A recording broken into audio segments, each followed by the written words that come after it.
92.5. Brooke and Jubal's second date update.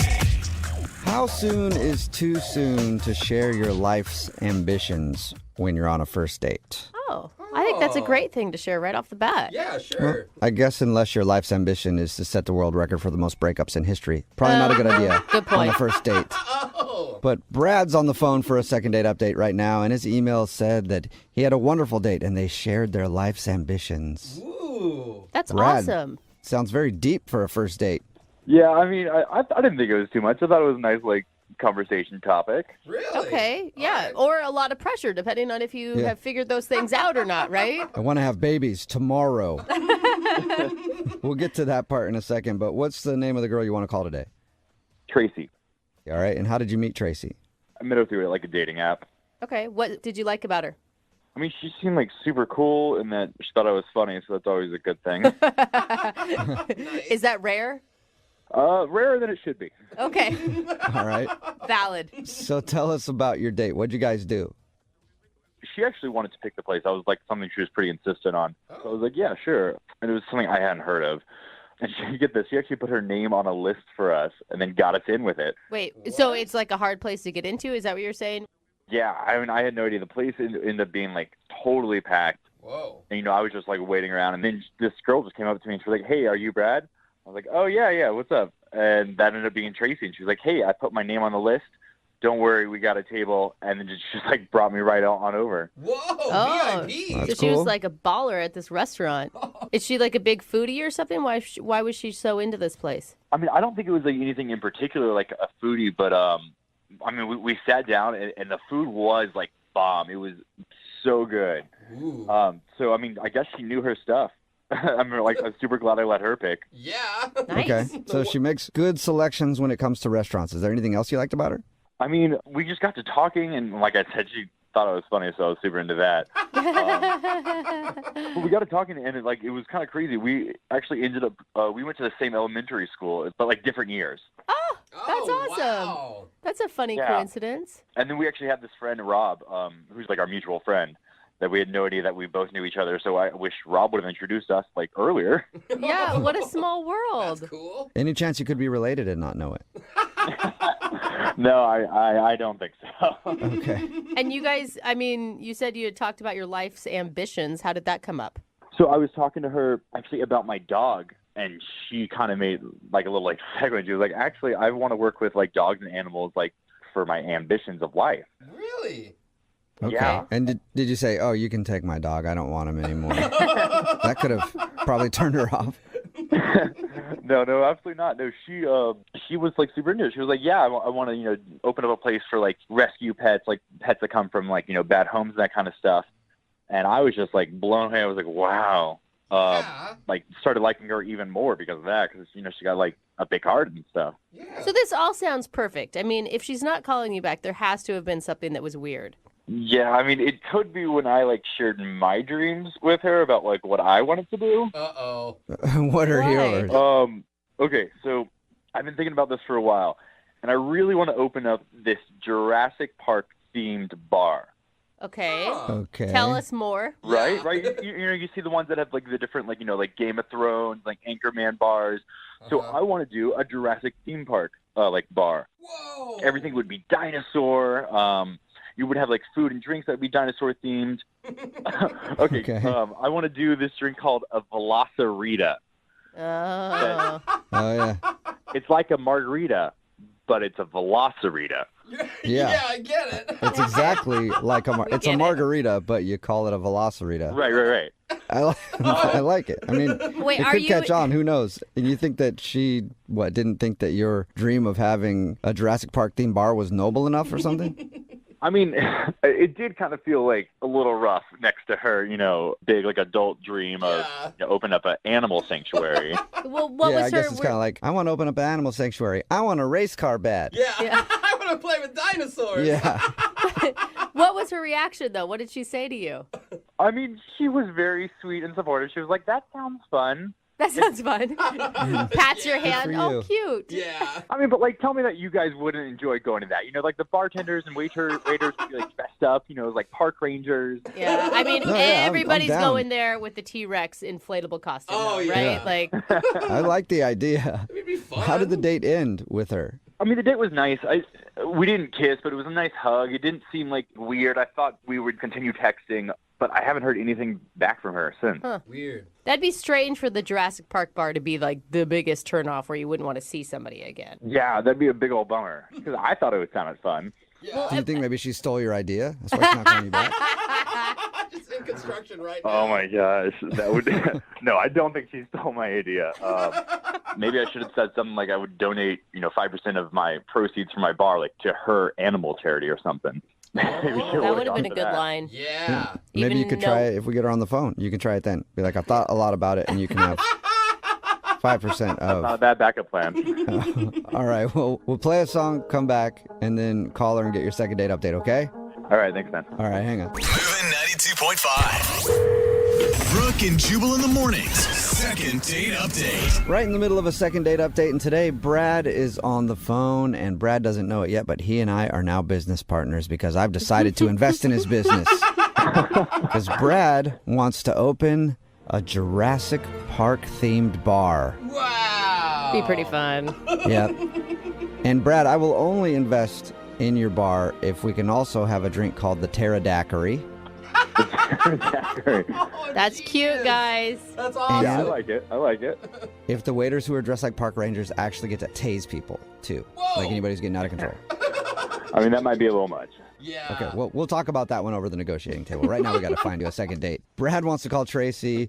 They went out for a nice dinner, and he thinks maybe the fact that he wants to open up a Jurassic Park bar might be the reason she's not calling back, because they were sharing their life's ambitions, and hers was all like, I want to open up a sanctuary for animals and do all kinds of nice things, and Brad just wants to get people drunk Jurassic Park style. So, Nah, I mean, I would love to go on a second date with this girl, so I hope this works out. Even if she mocks your dream of Jurassic Park World? I mean, it is kind of childish. I think it's going to be a lot of fun, but that's why it's fun. Hey, the world needs fun just as much as it needs healthy pets. maybe combine the two. Get the pets drunk. No. Jurassic Park bar. Hey, you guys actually have some pretty good ideas. I might take you on as, like, investors legit. Perfect. Awesome. Look forward to it. Yay. All right, I'm going to dial her phone number right now and see if we can get you a second date, okay? All right. All right, here we go.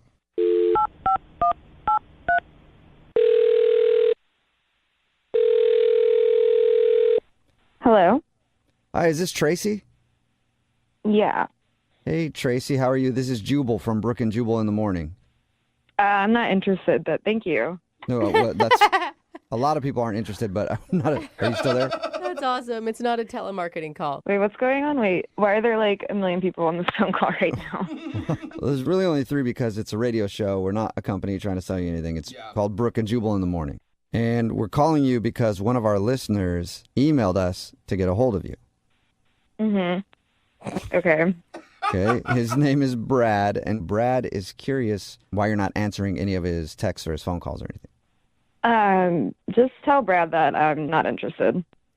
Okay. Well, that was I don't- quick. I think he knows that already. We don't need to tell him that. He already is very aware. But is there a reason? He's an opportunist. He's an opportunist. Is that what you opportunist. just said? Yeah. Why do you think he was using you for some reason? Yeah, I'm not falling for it. Like, just other people have been trying to take advantage of my situation, and I'm just not having it. Well, Tracy, we talked to Brad about your date. He didn't mention any situation. He just said that you guys had a good time and then talked about your hopes and dreams together. And No, he knows the deal. He knows the deal. Is that what you said? Oh. I don't think he does. Yeah, he definitely wouldn't be calling us if he knew the deal. Can you tell us the deal? Then maybe we can find out if he knows the deal. Let's make a deal. Yeah. Honestly, I'd rather like not go into it. I'd rather not say anything else. Oh, He come on. described your date as lovely, and he thought that maybe the only thing that turned you off about him was that he wants to open a Jurassic Park themed bar someday. That was an interesting idea. Like, not that original, honestly. Oh. Okay. Is that the reason? Can you give us anything? Can you just give us a little bit of information why you're not calling him back? So not that long ago, I won the lottery. What? Whoa, wait a minute. Wait, what kind of lottery? Like Wow. you won like $50 off a scratch ticket, or you won the lottery? How much? Are you a millionaire? No. Like I could leave my job kind of for a while if I really wanted to. Whoa. Like, Dude, Was this- how fun! I Congratulations. want some. thanks. You Was don't this sound after you met Brad? No, it was before. Oh, okay. I just figured maybe you won the lottery and you were looking for an upgrade. That's why you weren't calling. No. So do you think that he knows that and he just wants you for money? Is that what you're saying with opportunist? I think he figured it out, like, at least pretty early on in our date. How? Why? How? Well, like, we had gone to a busy restaurant, so I put my last name down, so he heard that called out, and then we also have a mutual friend, and I came back from the bathroom at one point, and he was on his phone, and I just, like, no, he was either Googling me or, like, talking to our friend Rob, because then after that point, he started talking about his bar and getting funded and stuff, and... Oh, Oh. did he hit you up for money? I mean, not in so many words, but it was just like out of the blue, like now he's talking about how he wants to get this bar and it's his dream and he wants to get it funded. Like, Okay, wait, can I just ask, before you think he Googled you and found out that you won the lottery, how were things going? it was okay. It was like a little awkward, but And after he Googled you, do you think his attitude changed? it just seemed like there was a shift in like what way he was pursuing the conversation. Yeah. Like you came back from the bathroom and he had a business plan all ready to go? Yeah, pretty much. Like, just like, where do you see yourself? I don't know. I just think it's weird that he would have known because he didn't mention that at all to us. Mm-hmm. I think he may still be in the dark. I don't know. It just makes me uncomfortable, and I'm just very wary of getting into anything like that. Yeah, And but what if you're just being paranoid because you won the lottery? yeah, but it's like, even if he doesn't know yet, then I don't know how he's going to react. And if he already has all these grand ideas of funding a bar, I don't want to be his girlfriend that's right there, and he's going to be asking me for money. Like, I'm not going to fund your bar. I hardly Yeah. know you. Oh, Well, man. Tracy, I hate to tell you this, but if he was in the dark, now he's not because he's on the other line listening and wants to talk to you. Are you serious? Yeah. Yes, I am. Yeah. Hey, Tracy. It's Brad. What's up? This is awkward.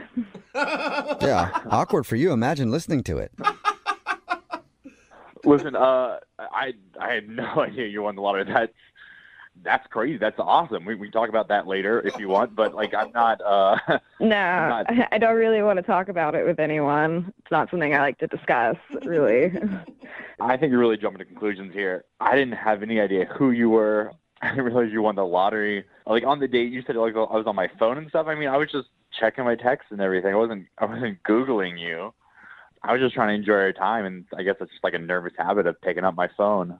Yeah, I mean, I just found it weird that, like, I came back from the bathroom and you were on your phone, and then right after that, that's when you start talking about your bar and how you're going to be looking for funding and how you need money, and, like, it was just, like, dollar signs everywhere. Like, I will say, Brad, did you start talking about funding, though, or did you start talking about your dream?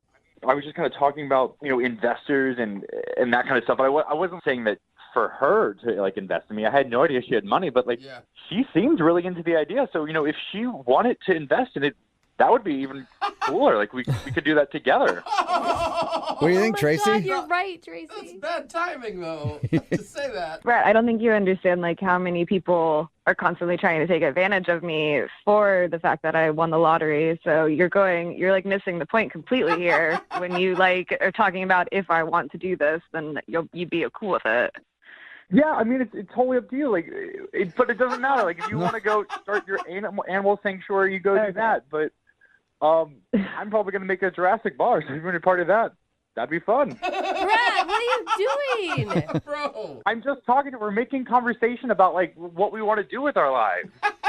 I mean, wouldn't that be fun, Tracy? Brad, I'm not talking to you about this, especially here. Like, I know it sounds cool, but it's honestly really stressful, and like I don't want to deal with this. This is like the perfect opportunity for you, though, because like you could make even more money.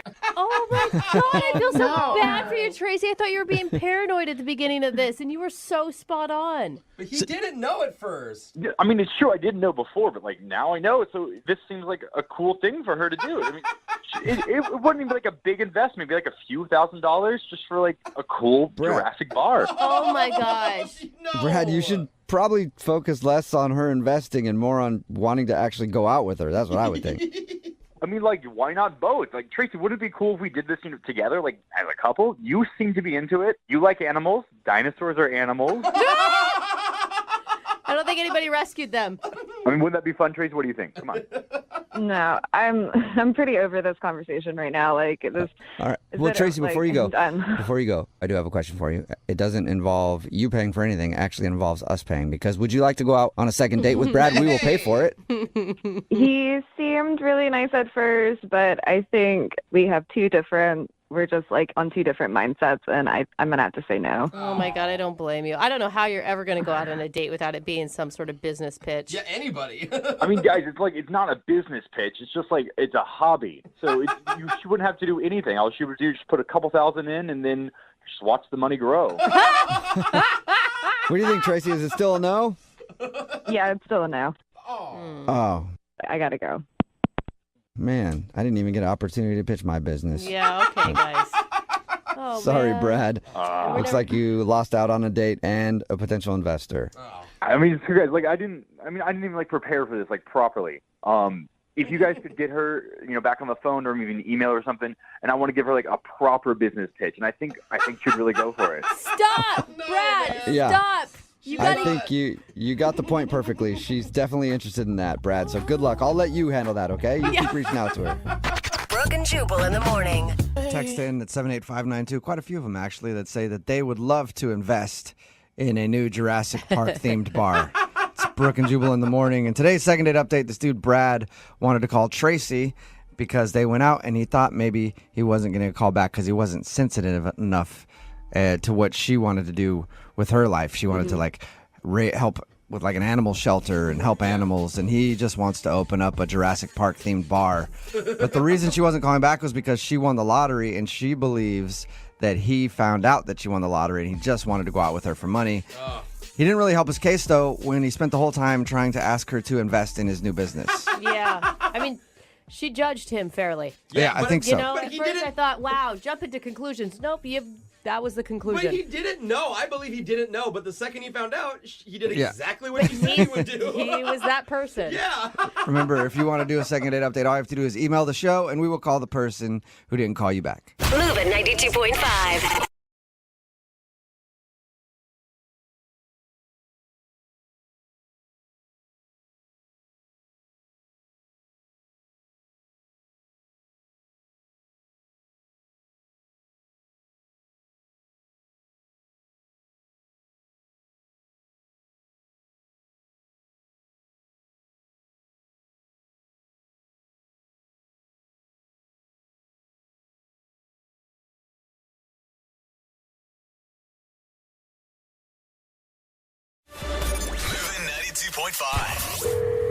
Brooke and Jubal's second date update. Some people don't get called back after a first date. Not everybody's like Lydia Cruz, who has Hollywood producers fall in love with her and stalk her after going on one date. She gets marriage proposals after one date. She does. Right now we've got Julie on the phone. Julie didn't get a call back after a date. Hi, Julie. Hi, how are you? Pretty good. How are you? I did okay. Yeah. Now you emailed us about a guy named George. Tell us a little bit about him. I met him online, and we went out wine tasting. Oh, fun. Yeah, it was really, really, really fun. Okay. The whole night just went so smoothly, and we really did, and it seemed like he really liked me. I just did something at the end of the night that I really don't normally do. What'd you do, Julie? Now, did you just use the line on us that every girl, like, I don't normally do this? She did. This was a one-time thing. All right. I've used that line before. So after wine tasting, you went home with him. Yes, I did. Okay. After you went home with him, you guys did your thing. How did the next morning go? Honestly, everything was great. I mean, there was absolutely no signs of anything was weird. I mean, he seemed like he really liked me. Did he leave right away, or did you guys get breakfast? Did he take you home?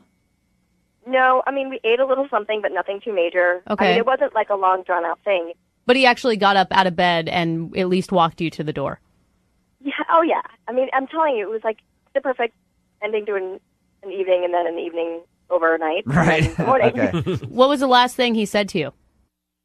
He just said, I had a really great time. And I said, I did too. And then just, And then you did the walk of shame. Oh, yeah, girl. And have you tried to get a hold of him?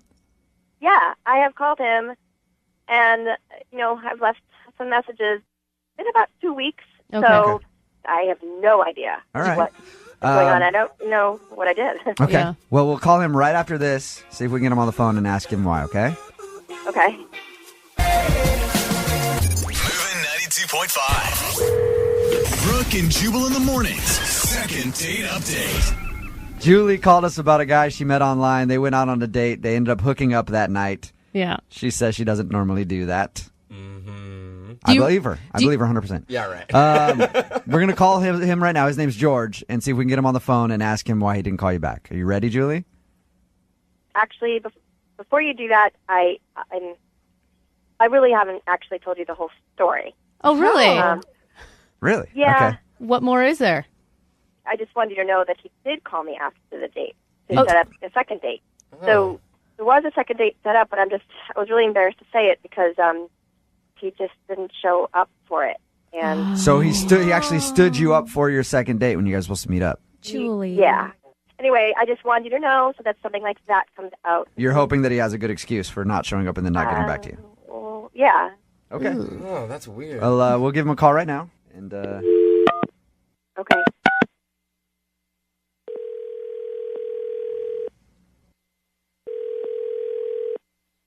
Hello? hey, can I speak to George? Yeah, this is him. George, what's up, dude? This is Jubal from Brooke and Jubal in the morning. I'm moving 92.5. I wanted to call and talk to you about something if you got a minute.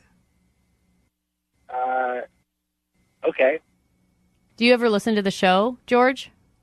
Not too often. So we have a mutual friend, a girl named Julie, that you went on one date with, and then you had a second date scheduled, but you kind of ditched her. And I was just calling to ask why.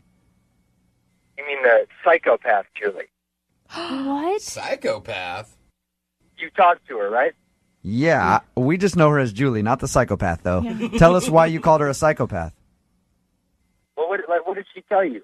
Did she say that she spent the night? Yeah.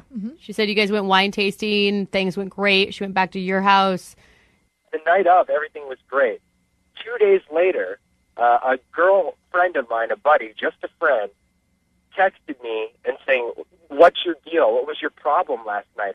Apparently, Julie went into my phone, texted this girl back saying, "Stay away from George. Don't come near this guy." Whoa. And then deleted her contact info from my phone while I was in the bathroom or in the kitchen, who knows where. Julie? Yeah? Julie, yeah, this girl. No, yeah, no, I was, yeah, I know you're talking about Julie. I was asking Julie if this was true. She's on the phone right now, George. Yes, but I didn't want this other girl just screwing this up. I was having an awesome time. I mean, got another girl texting while we're on a date. That's just so rude. Julie? I mean, You realize it was a first date, Julie? I just don't think that that's fair. This is our second date is on the radio discussing why you deleted other people's contacts from my phone. That's insane. Okay, so here's the question. Did you set up the second date where you stood her up before you knew about this, George? Yeah, I found out afterwards, after I'd already made the plans, that she was a psycho. Okay. So- So we know. Come on, I'm not a psycho. That's ridiculous. It's just you. No, you are a psycho. Julie, You went into my phone. She texted you a couple different times, and I saw it. It was right in front of me. Wow. Ooh. So she's my friend. Have you been accused of being a little possessive before, Julie? No. Have you ever been accused of being a psycho? George, What was that? I was being nicer. You met Julie online. You didn't know much about her. What'd you expect? I should not have dated girls online. This is 21st century dating is a failure for me so far. George, you're a little angry. I mean, you know what? In George's defense, I'd be a little angry too, especially if somebody deleted contact info from my phone. but were you hooking up with this other girl, and that's why you're angry because you ruined your game with the other girl? No, I wasn't hooking up with this other. She's just a friend of mine, and now I have to it's this awkward situation where I have to explain this girl I was hanging out with sends you hateful text messages. Is it like a pretty bizarre circumstance? Julie, can you see his point of view here? I know you sound kind of defensive, but can you see his point of view that that's kind of weird to do at all, but especially on a first date? I honestly don't see what the problem is. It was like right in front of me. She was texting a couple different times. I'm having a great time, and I'm thinking, obviously it was like we were going to go home with each other. I mean, that's the way it was going to be going. So I'm thinking, okay, this guy's totally two-timing me. Who knows? Maybe there's others out there. Julie, what would you do if the roles were reversed and George went through your phone? I probably would just say something to him and then explain it instead of not calling me back. So I think the thing is here, Julie, like this is not weird behavior for you. Like and I'm not judging you. Yeah, you are. I am. Inside I am. Not verbally, I'm not to your judging face. you. Yeah. But this is normal behavior for you. I'm just saying that to me was just wrong, and I felt the need to do something about it. All right. Well, I guess you know now why George didn't meet up with you for your second date. Yeah, I mean, he could have at least just called me and, explained it or something, but he just decided not to show up. I just feel like that's just rude. At the end of the second date updates, we always ask people if they want to go on a second date. We will pay for you guys to go out again if you want to. George, would you like to go out with Julie again? Yeah, I'll tell her, I'll text her and think about it. I think that's a no. Oh, that's mean. Julie? Oh, Julie. No, I don't know. Yeah, he's a two-timer. I wouldn't want to go with him either. Brooke and Jubal in the morning. Ask for money and get advice.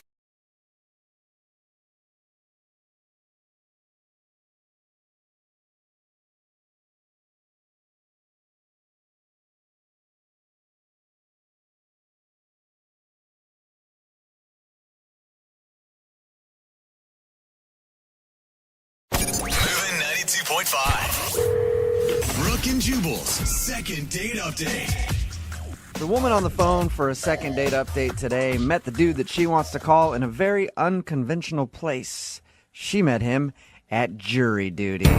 Shut up. Right. That's crazy. She was on jury, he was on trial. No, that is she not. would toss him a wink and a smile every once in a while, and then, looks like it's a hung jury. They needed 12 to convict, but only 11 went along with it.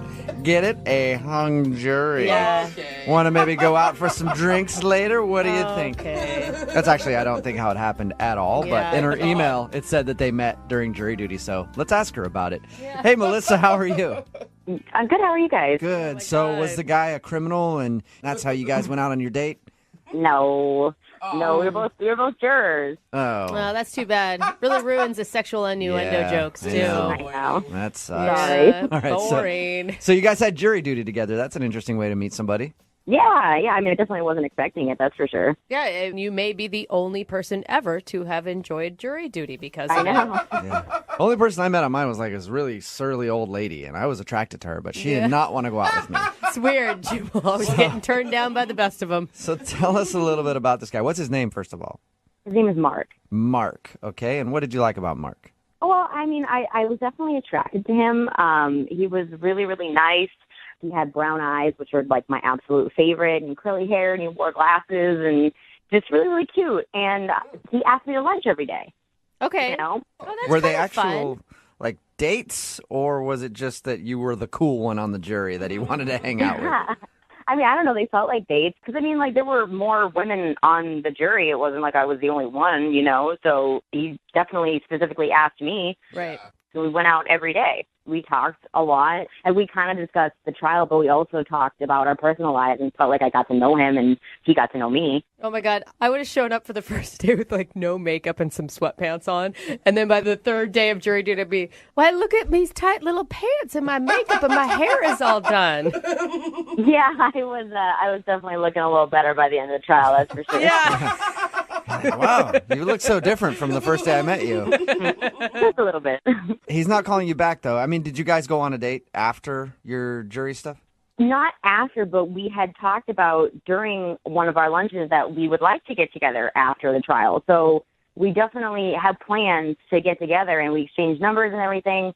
So I was waiting for him to call me after the trial ended, and he hadn't. So I sent him a text, and he didn't respond. And there's just, I mean, there's no way you could have gotten something confused where for him it was a friendly lunch and for you it was a little bit more. No, it was definitely not casual. Like, he was flirting with me. I mean, like, he would, like, touch my leg and stuff. Okay. We were sitting at the bar. He would make a joke, and then, like, it was just, flirty touch me. So he'd like make a joke and then just grab your thigh and stare at you. Yeah, exactly. That's exactly what happened. Yeah. Super sexy. Yeah. And it's been how long since you sent him a text message? It's been about a week. About a week. And okay. you've heard nothing at all. Yeah, nothing. All right. Well, play a song, come back, call him, and get your second date update, okay? All right. Thanks, guys. Okay, hold on. Moving 92.5. Brooke and Jubal in the mornings. Second date update. In the criminal justice system, the people are represented by two separate yet equally important groups. The police, who investigate crime, and the jurors, who go on their lunch break and try to bone. Yeah. These are their stories. Welcome to another edition of Law & Order Second Date Update Unit, starring Melissa and Mark. If you missed the first part, Melissa is on the phone. She wants to call Mark today. They actually had jury duty together, went to lunch every single day, very, very flirty, even made plans to go out after the case was over. But since then, she has not received a call from him. She's tried texting him to get together and nothing. It's been over a week now, and she wants to get him on the phone and find out why he's not calling her back. Melissa, are you ready? I'm ready. And you didn't notice anything on any of your lunch dates with him that maybe, I don't know, changed the atmosphere between you two? No, I don't think so. I mean, the only thing, I said that I liked unicorns and rainbows, but I don't think that would have, I don't know. I don't think that would have been like. But you don't think a deal unicorns? breaker. You don't think unicorns are real or anything, right? No. Okay. You could see how that might happen. Yeah. Yeah. We've had things like that go down in the past on a second date update, so I wouldn't put it past you. Just be like, no, we argued for hours about the fact that unicorns do exist out in the wild. All right, I'm going to dial his phone number right now and see if we can find out what the problem is, okay? All right, thanks, guys. Here we go.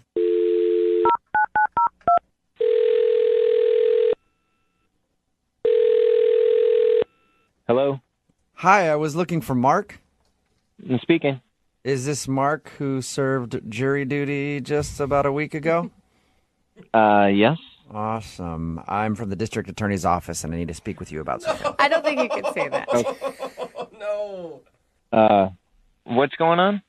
My name is actually Jubal from Brooke and Jubal in the Morning, the radio show. Okay. Close to the same thing. What is this? What's happening? Well, it's a segment that we do on our show called the Second Date Update, and one of our listeners actually emailed us to get a hold of you. Her name is Melissa, and you two had jury duty together. Yeah. We did. Yep, and you guys went to lunch like every day that you had jury duty, right? Yeah, why do you know that? Why I know it? I'll tell you why I know it. I know it because we talked to Melissa. And she's really confused because she said that you guys were flirty, going out to lunch every day, and she thought you guys were going to actually have a date after the case was over, and now you're not calling her back. So she wanted to see if we could get you on the phone and ask why. Oh, man. Is there a reason that you're not calling her back? Did you not like her? No.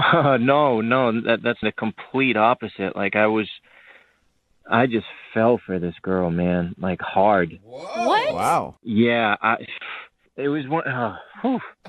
Wow. Wait. If you liked her that much, then why would you not return her text message or her phone call? Because I don't trust myself around her, to be honest with you. Oh, that's such a line of BS. What does that mean? Are you married or something?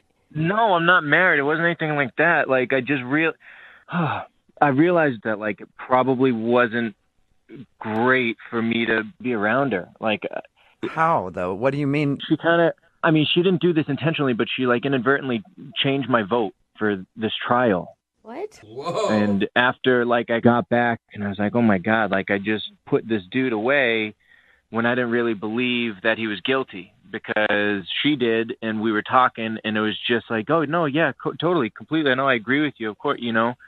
And I oh man, yeah, dude. I didn't. So she told you? Okay, sorry, you're confusing me a little bit. So you voted that this guy was guilty, but you didn't think he was guilty because of her. Yeah, I can't really explain it, to be honest with you. I mean, she's so beautiful. My God, and she's so smart. I feel like I would do anything for her. Whoa. And that terrifies me. Man, Usually that's a good thing. Yeah, where people are like, man, you're amazing. I would do anything for you. But you feel like... Listen, if she can convince me to convict an innocent dude, what else could she convince me of, you know? Oh, I'm sure that guy would be totally understanding. Like, hey, listen, I had the hots for this girl. Don't worry. Sorry about that whole locked up thing. And I didn't call her. Yeah, sorry, buddy. It was love. Happy 5 to 10. I feel so incredibly guilty about the whole thing. I mean, this girl is amazing. If you talk to her, just please tell her there's nothing that she did. There's not like okay, well, I don't even have to tell her that. You can. I told you I don't want to talk to her. No, I mean that she's on the other line listening right now and wants to talk to you. So are you serious? Yeah, you've actually already kind of told her what the problem is. Really, Mark? Of all the things, that's the reason? Oh my! This is so awkward. I didn't force you to vote one way or the other. You just asked me my opinion, and I gave it to you. I don't understand how that can make you feel like you don't want to see me again. I know you didn't try and do anything. I know, but based on what you were saying, you convinced me to change my vote, and I changed my vote, and it's like this guy is behind bars now, and if I saw your face again, it would just make me think back to that moment, and I would feel like I put an innocent man behind bars because of you, and I just couldn't deal with that. Wow. What? It's not even like a big case. I mean, it's not, he'll be in jail for a month. It wasn't like the sentence was that harsh. It's not like you sentenced somebody to death. Melissa obviously thought he was guilty. So, I mean, there's the other side of the argument, too. It doesn't matter. It's already said and done. It's over, you know? And, like, this guy's behind bars right now who knows what's happening to him in there because of me, and I can't deal with... No, I can't deal with that guilt. He's probably in like a minimum security prison. I mean, he's probably like in county downtown. He'll probably be out in about an hour for, overpopulation. Like, I'm sure it's not that bad. That doesn't matter. There's a guy behind bars because of me. And 10 other people. There were 10 other people. It's not just you. I was the deciding vote. I had a vote on this man's life, and I screwed it up. This man's life. Melissa, are you still attracted to Mark after all this? I think I'd prefer someone with more of a backbone, to be totally honest. Oh. Yeah, you seem like kind of a pushover, Mark. That's what I'm saying. I can't be around her. I know that. Okay. So you don't want to be around her because you have no backbone and you would never be able to stand up for yourself. Normally I am. I'm a strong-willed person with a strong backbone, but even just hearing her voice, I turn into a jellyfish. Okay. Hey, Mark, I need somebody to pick up my dry cleaning. Can you do that for me? Oh, no. Yeah, I don't want to, but I probably would. In that case, Mark, would you like to go out on another date with Melissa? We will pay for a second date. I mean, yes and no. Yes and no.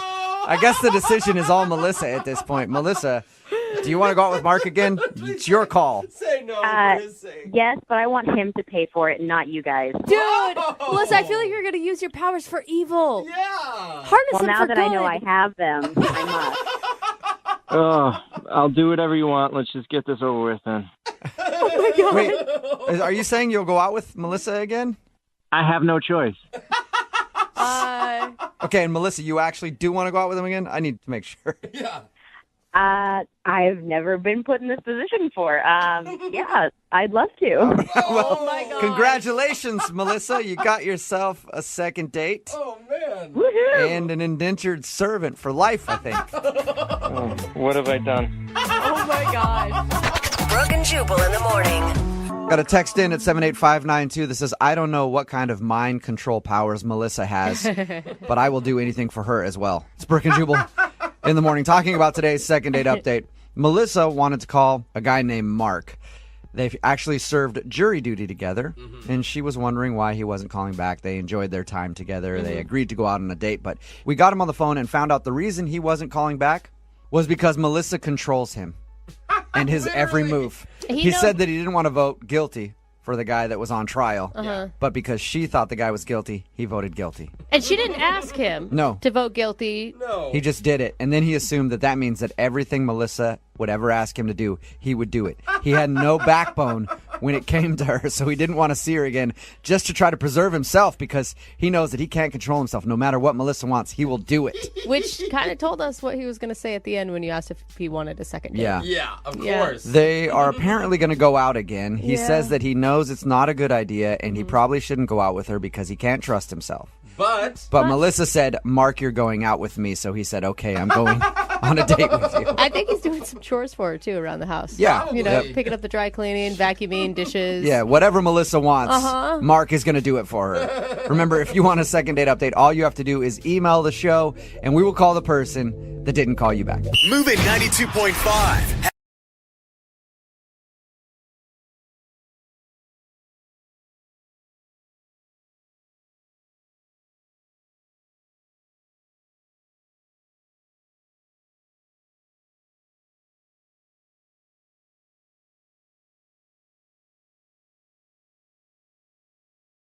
Brooke and Jubal's second date update. A lot of people try to find fun games to play when they're on a first date. Usually it's something boring like checkers or Chinese checkers or Italian checkers. Basically, people play checkers on first dates all the time. But the guy in today's second date update, Mike, chose to play a different game. He didn't go the checker route. Oh, wow. Curveball. Yeah, what's up, Mike? How are you? Hey, guys. How you doing? Good. I read your email. Way to be bold and not play checkers on a first date, man. Yeah, thanks. I thought that was a little too run-of-the-mill, you know? Yeah. See, exactly. Mike knows what I'm talking about. Yeah. Everybody's always playing checkers on first dates, huh? I know. Why are we so obsessed with checkers right now? I don't know, Brooke. What did you do on your first date? Well, so we went to a bar, right? And, we got to the bar, and I wanted to do something fun, and I wanted to break the ice. And so I decided, the two of us should play this game together, you know? Okay, what game? I thought we'll look at the bar, and we'll pick out a person, and we'll guess that person's name and what they do for a living.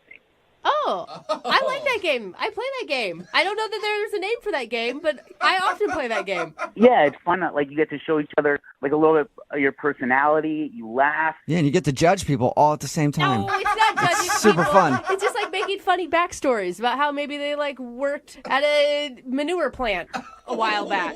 Totally, yeah. So after the game, I thought, let's go talk to them and actually see how did we do. Oh, wow. You know? Whoa. That's risky. Did you just go up to him and be like, hey, we've been watching you all night trying to guess what you do for a living, and we want to see if we're right, and then ask them a bunch of questions? So, you go up to them and you just sort of casually ask them about themselves, and you just try and drop it in.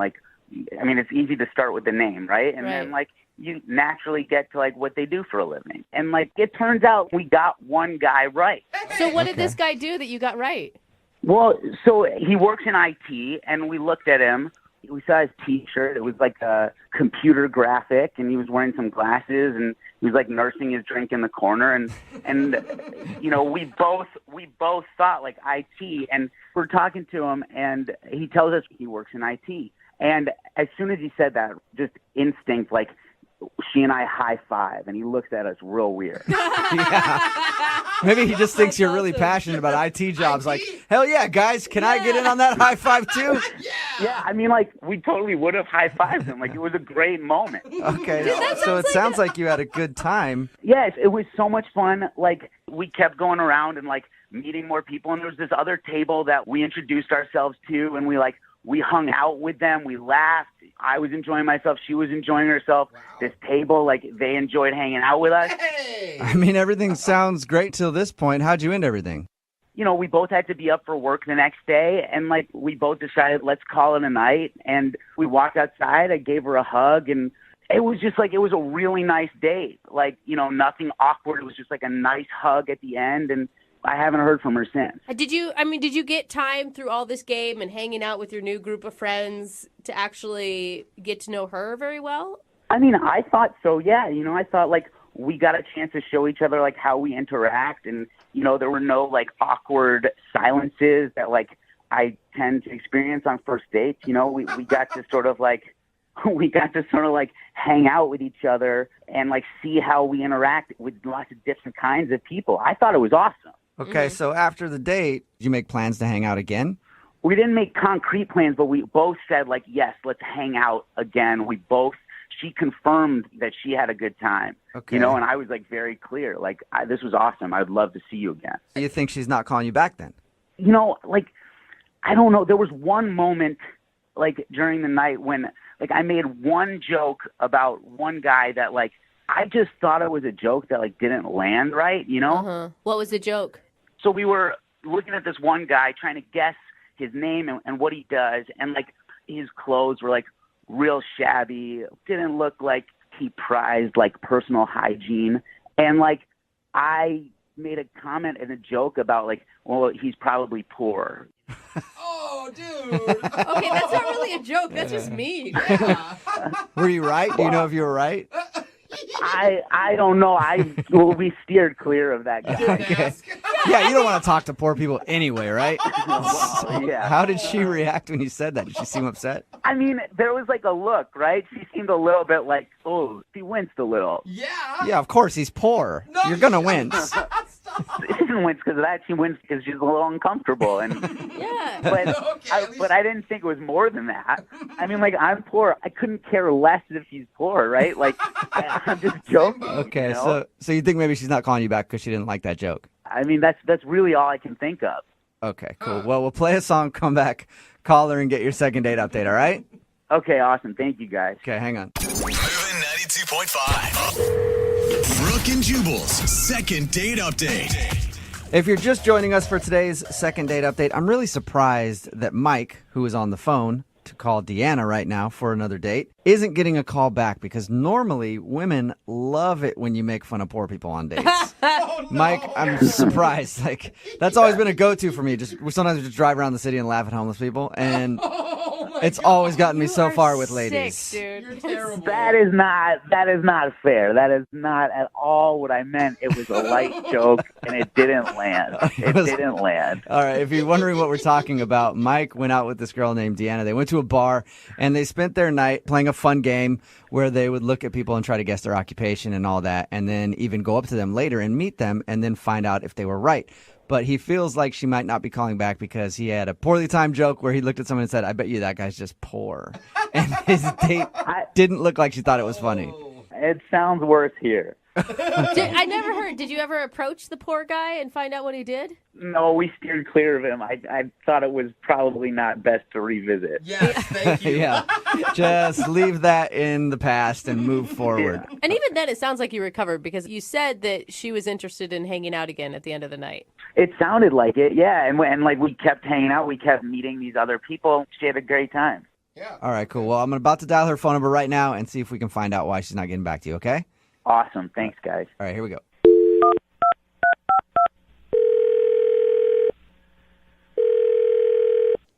Hello?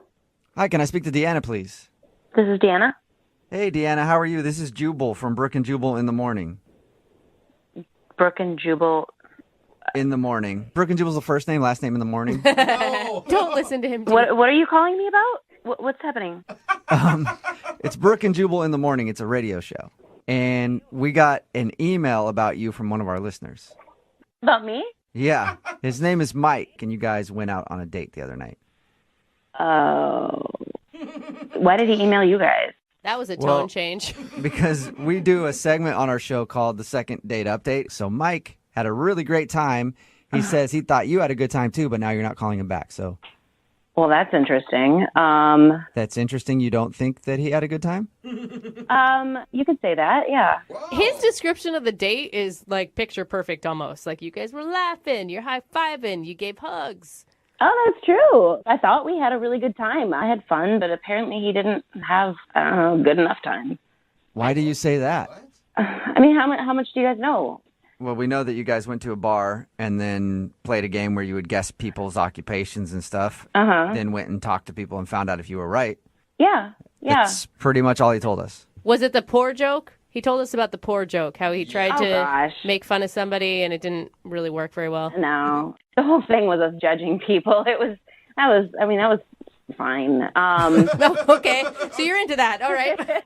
Yeah, I mean, I was even joking about somebody saying that they were probably a professional, like, hamburger eater or something. So, I mean, we were just joking. It was all in good fun. It was fine. Okay, so if that didn't bother you, then why don't you think he had a good time? Okay, so did he tell you, like, we made some friends? He told us that you guys talked to a lot of people, yeah. Yeah, there was this one group in particular that, like, we kind of ended the evening with. We were sitting at the table and, like, you know, having drinks and having laughs, and, like, we got along really well. Okay, all that sounds good. Like, you haven't told me anything that sounds bad yet. So the point is, I had to work in the morning, he had to work in the morning, so it was time to go. You know, we give each other a hug, we say, you know, had a great time, like to see each other again. And at this point, you think that you guys are going to go out again? I thought so, yeah. So we say goodbye. And I get home, and one of the girls from the table sent me a friend request on Facebook. So, you know, I accepted her friend request.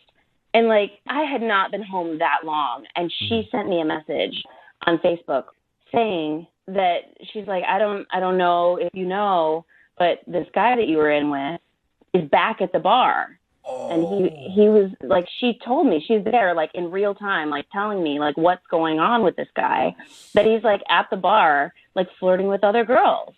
When he told me he was going to go home. So he didn't go home. Yeah, but in the same vein, you guys, I mean, it's one date. It's not like you're in a relationship. He has no reason to be... But I'm just saying, it's kind of weird for him to say goodbye to me and go back into the bar where we just had a date, and he's hitting on other girls.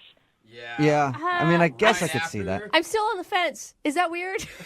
I would say that's weird. Like, he said he was going home. He lied. Obviously, he's not that into me, and I'm just not into that. Okay, well, he said that he was into you.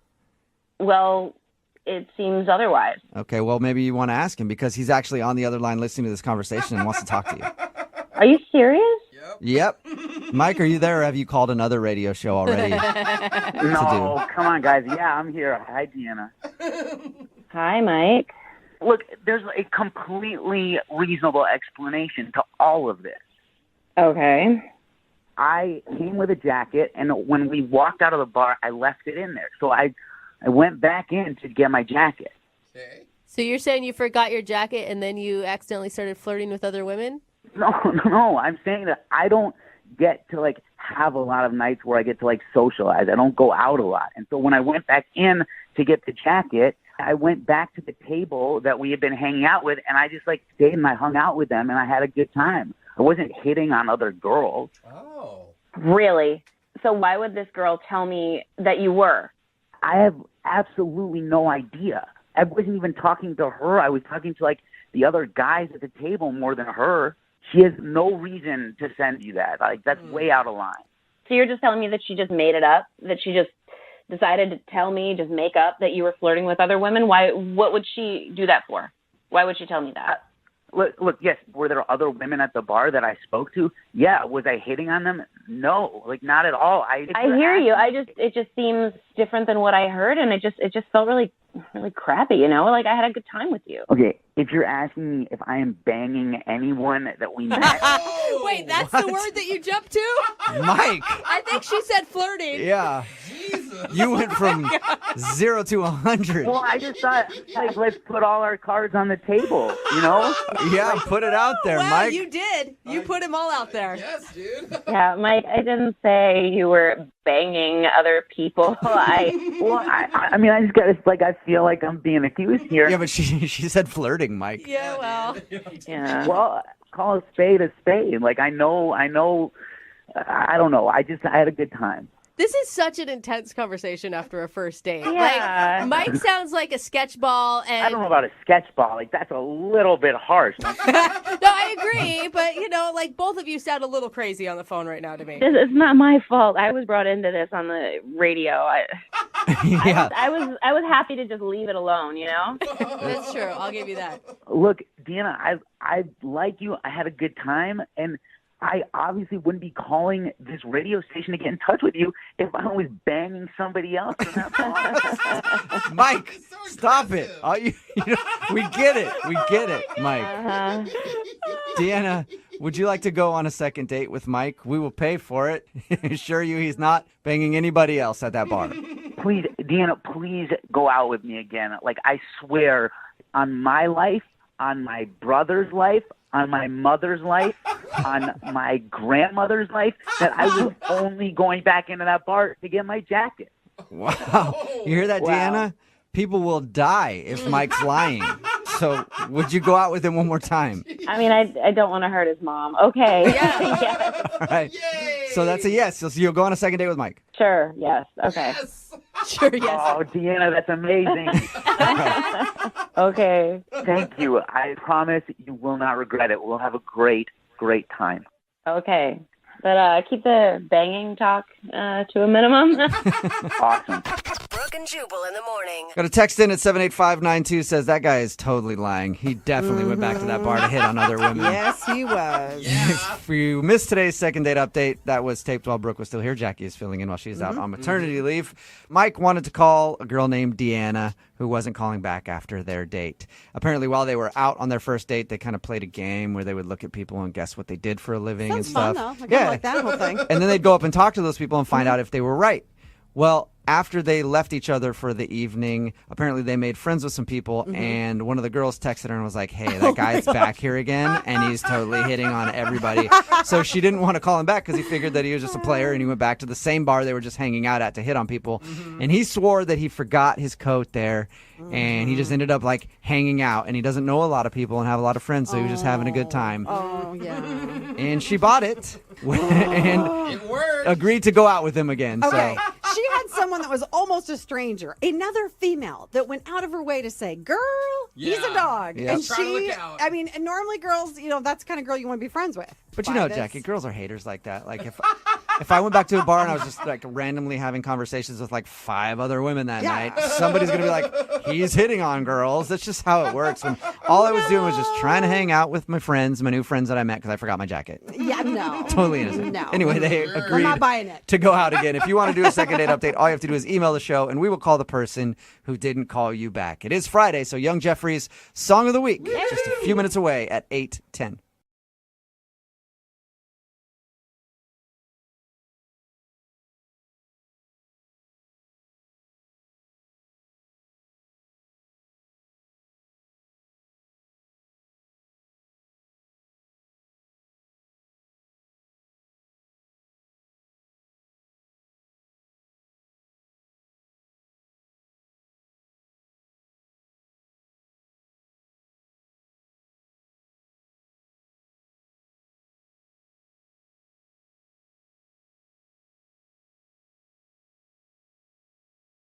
Moving 92.5. Brooke and Jubal's second date update.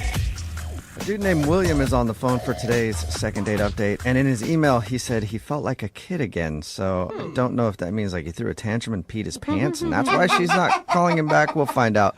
Hey, William, what's up, man? How are you? Hey, good. How you guys doing? Pretty good. Before we get into why you felt like a kid on your first date, tell us about the girl you want to call today. What's her name? Grace. Grace, okay. And how did you meet Grace? So we actually got set up by a mutual friend of ours. So it was kind of like a blind date. We had never met before. Okay. We just had a friend who thought that we would get along. She was like recently single, is what he told me. And what were you looking for, like in terms of relationships?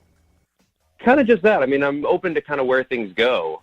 So it didn't stop me that she had just gotten out of a relationship. But I figured, you know, if they thought we'd get along, then, you know, why not? Let's just see where it goes. Okay. So tell us about your date. Why'd you feel like a kid? She old enough to be your mom? No, thank God. It started off just like kind of chill. We went and got coffee. And when she got there, I was just like, oh, my God, she's like beautiful. Like, he didn't tell me anything about the way she looked, but I mean, beautiful, which kind of made me a little bit nervous. Oh, my God, because you hadn't seen her at all. You hadn't even done any, like, online research of who this woman was? No, it kind of happened fast, but Okay. yeah, so we just kind of met, and that was it. And so I was, like, stunned when she walked through the door. I was like, oh, my God. Did she seem pleasantly surprised by you? I think so. Okay. I mean, she didn't make any faces that indicated that she wasn't, so. Didn't vomit right away? No vomiting?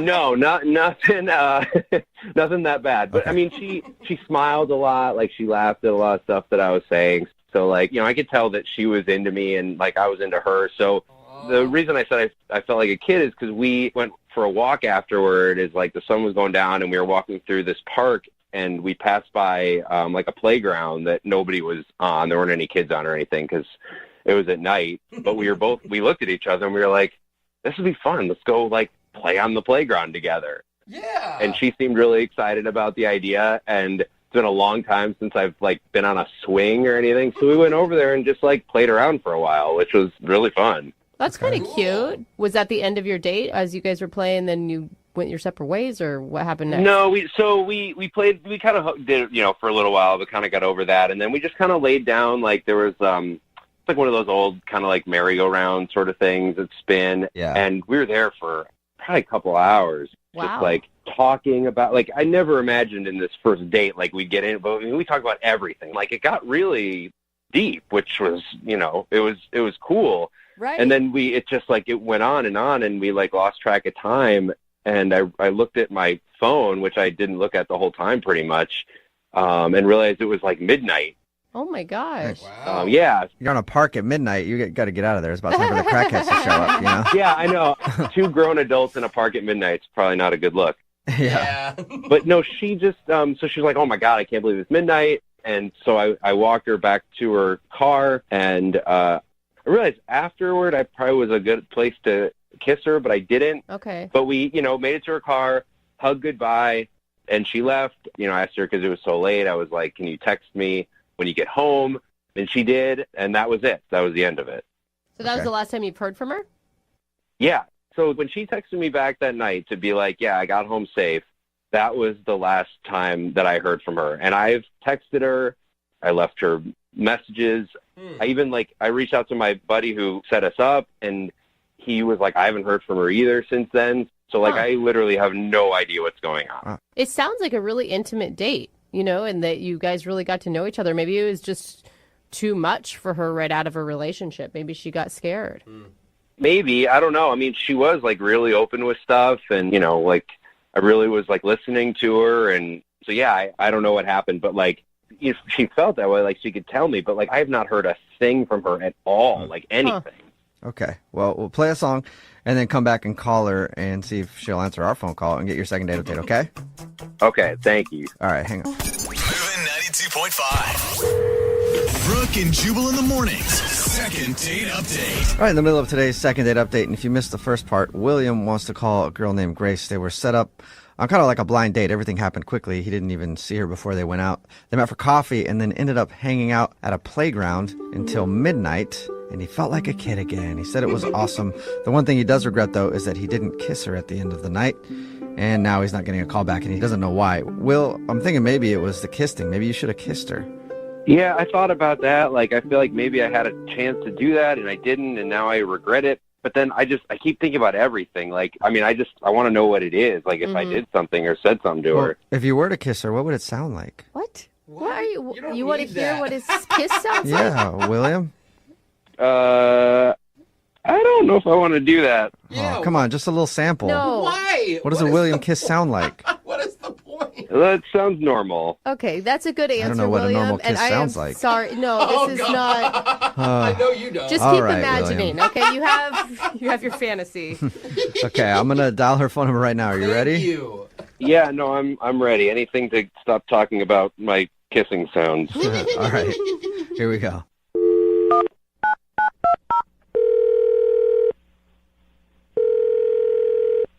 Hello? Hi, may I speak to Grace, please? Yeah, hi. I'm Grace. Hi, I'm Jubal from Brooke and Jubal in the morning. Okay, hi. Hi. She's like, I don't know what that is. Who is this again? Jubal from Brooke and Jubal in the morning. It's a radio show. I mean, we're people, but we are on a radio show. Oh, okay. Why are you calling me? I'm calling you because we got an email about you from somebody who listens to the show. His name is William. William. He likes coffee and playgrounds. God, you make him sound weird. What's going on? We do a segment on our show called the Second Date Update. That's where if you go out on a date with somebody and then don't call them after, they can email us to get you on the phone and find out what happened. So William emailed us about you. He said that you guys had a great date and now you're not calling him back. Oh, this is really awkward. You're telling me. I'm on the radio. Like, people hear me right now? Yeah. Maybe. If they're listening, they will. Yeah. You don't have a lot of them, but This is really okay. He said a lot of really lovely things about you, and your date sounded actually pretty magical. Yeah, I mean, it was a nice date. Okay. Sure, yeah. So if it was a nice date and there were no problems with William, then why won't you go out with him again?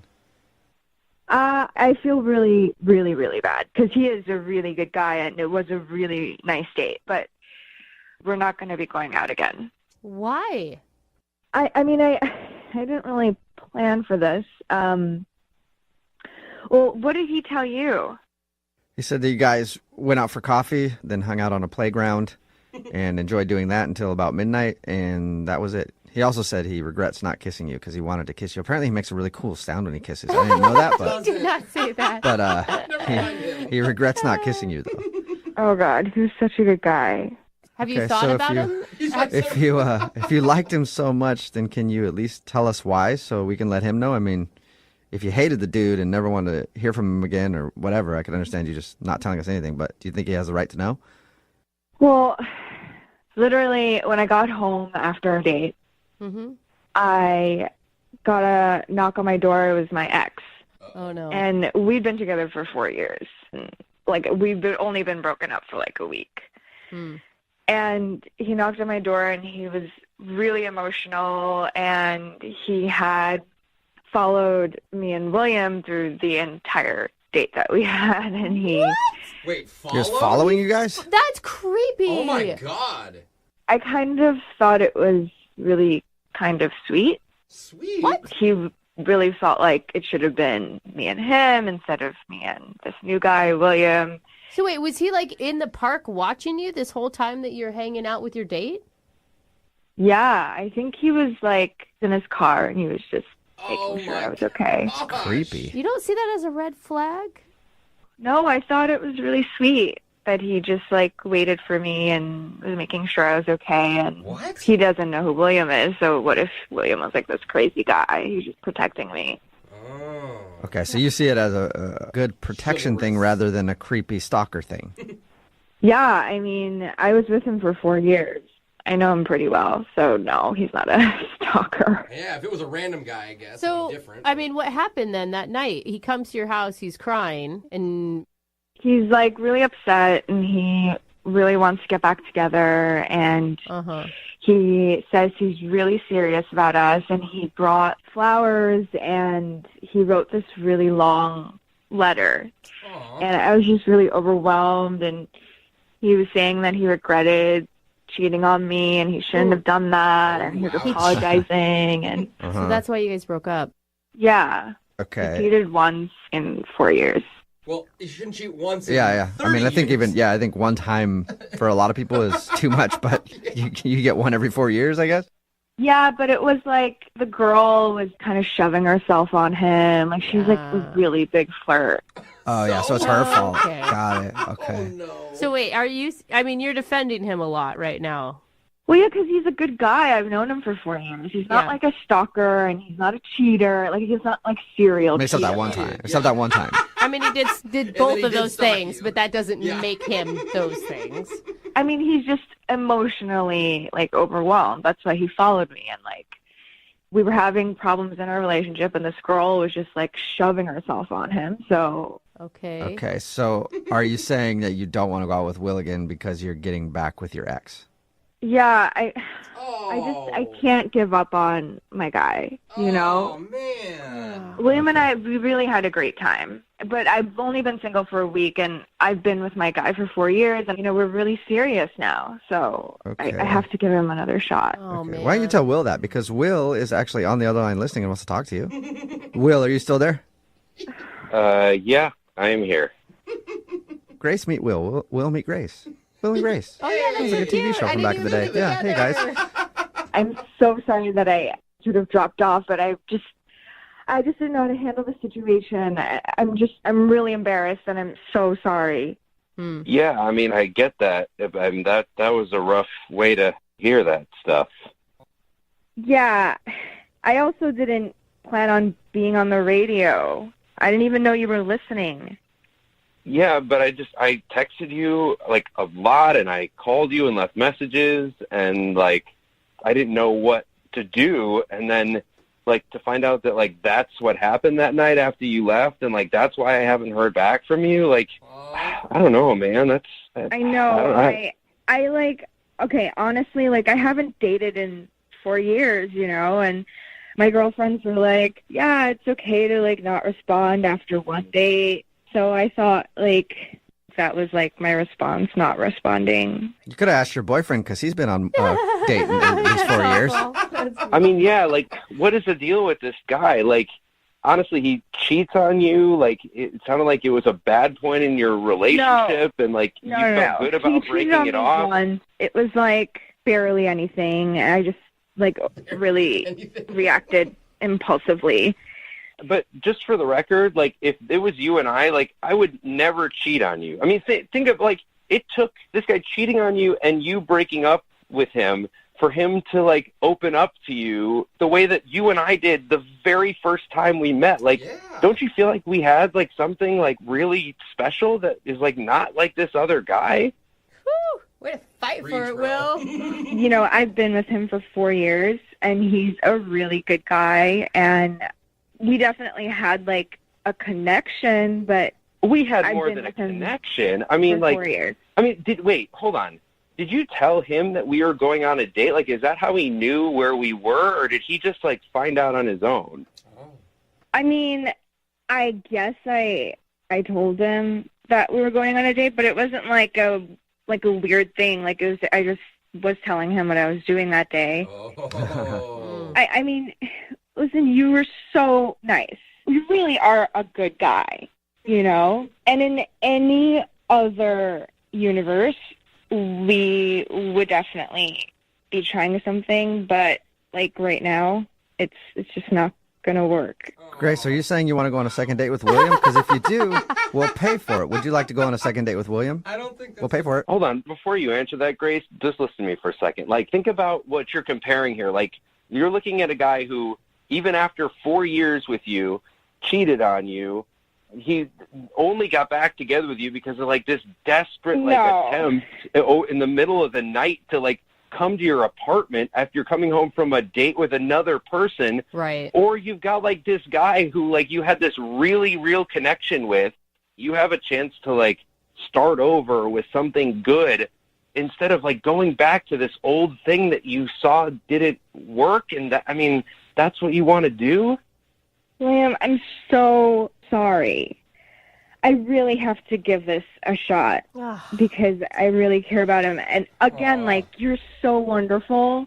And like what you just said to me, if I was single, I would be like, yes, of course. Oh, come on. Yeah. I think everyone right now who has been in a relationship where they've been cheated on is just screaming. Like, like it's hard. I mean, I hope it works out for you, Grace, but the majority of people in your situation, you're just going to end up breaking up with them again and wasting more time and energy on a relationship that isn't going to last.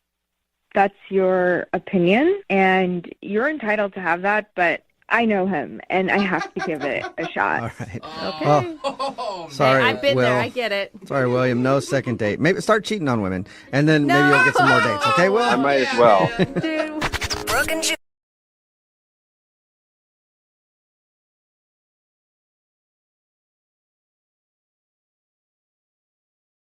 It's President's Day. It's Brooke and Jubal in the morning. And that's the one day where, as a country, we're supposed to think back about how hot all of our previous presidents were. Yeah. I see you, Millard Fillmore. Millie Filmy. Anyway, throughout the years, we've heard many presidential terms and phrases that any second grader should definitely know. But what about the people on this show? Do we have the brain power to remember a few simple facts about the history of this country and the great leaders who oversaw it? Well, we're going to find out because I guess young Jeffrey has come up with a friendly competition to see if any of us can remember anything about anything. Specifically presidents this time, but normally just anything. So go ahead, Jeff. Well, today We're going to be testing out that second grade knowledge that Jubal just referred to with the little presidential fill-in-the-blank fun. Oh, no. Here's how it works. I'm going to Okay. give you each a partial sentence related to President's Day vocabulary word list that I stole off the internet, and you have to fill in the blank with the correct presidential term. Oh, no. At the end, the winner is going to be crowned Miss Presidentiality. Oh. Okay. Okay. Ooh, Do I've we always get a wanted to be Miss sash? Presidentiality. You get a sash, you get a crown, and I, young Jeffrey, will kneel before you, Ooh. I bet and then we'll see what happens. Okay. Okay? I think I'm going to be the disappointed one, but whatever. You never know, Brooke. But let's get started. Jubal, you're going to go first. Okay. Your first question, fill in the blank here. Since 1789, there have officially been 27 amendments to the U.S. Constitution, but the first 10 are known as blank. You know this. The first 10 are known as Yes? the intro. No. That is not it. That's your answer? Yeah. It's not like a mix. Are you being for The real? intro. Do you really? You know that. Maybe, maybe not, but I'm going with intro. All right, Oh. Jubal gets I that want to be one. Miss Presidentiality. You don't win by losing. You win by winning. The correct answer, if you were curious, is the Bill of Rights. Oh, yeah. It was really close. I knew that, but I want to go with intro. Yeah. I think it is better.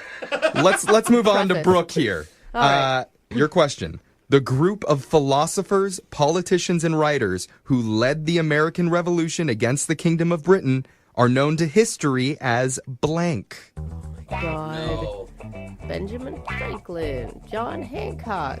Yes, known those are their as specific The names. names, yeah. Badass bandits. What is their name? The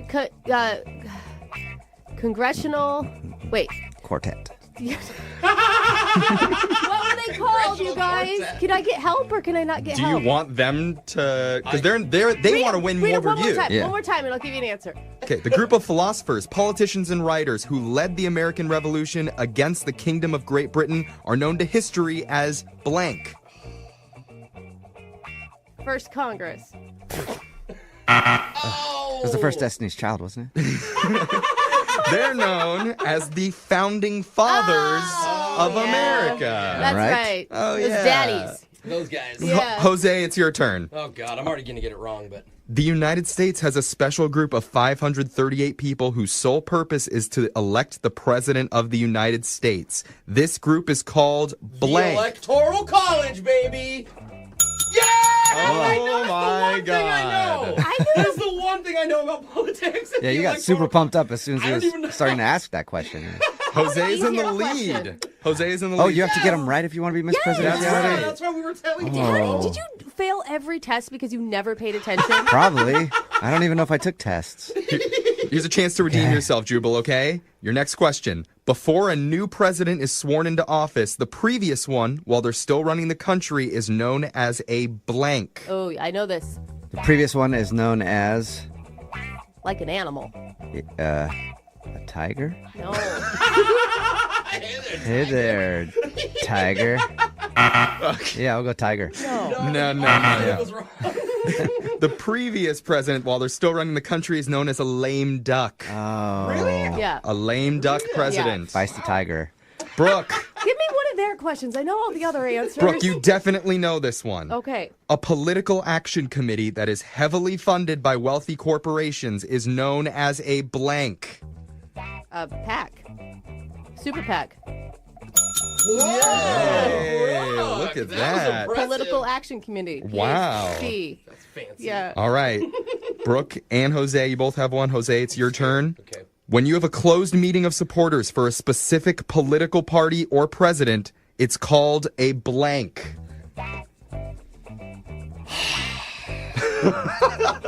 Stupid, man. I had all this momentum, and now what a parliament. Parliament! That's your answer? Final answer! Dang, parliament? I'm just trying to think of political words. I don't know. Parliament's from Britain. Yeah, that's not That's here. how classy I am. I didn't know Unless about you're their talking about government. Parliament Funkadelic, P-Funk from back in the day. A closed meeting of supporters for a specific political party or president, that's called a caucus. Oh, I don't know what to say that. Come on. Jubal, back to you. Okay. Oh, man. When a political decision is made that is not directly supporting either party, that's known as blank. Hogwash.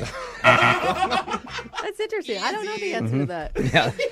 That's known as being bipartisan. When When I you're not thought it was called supporting either hogwash, party. because that's what I would say. This doesn't support either one. This is hogwash. I feel like you wouldn't know bipartisan. It doesn't exist in this country right Jubal, now. you've gotten 0 Fine. correct so far. Oh.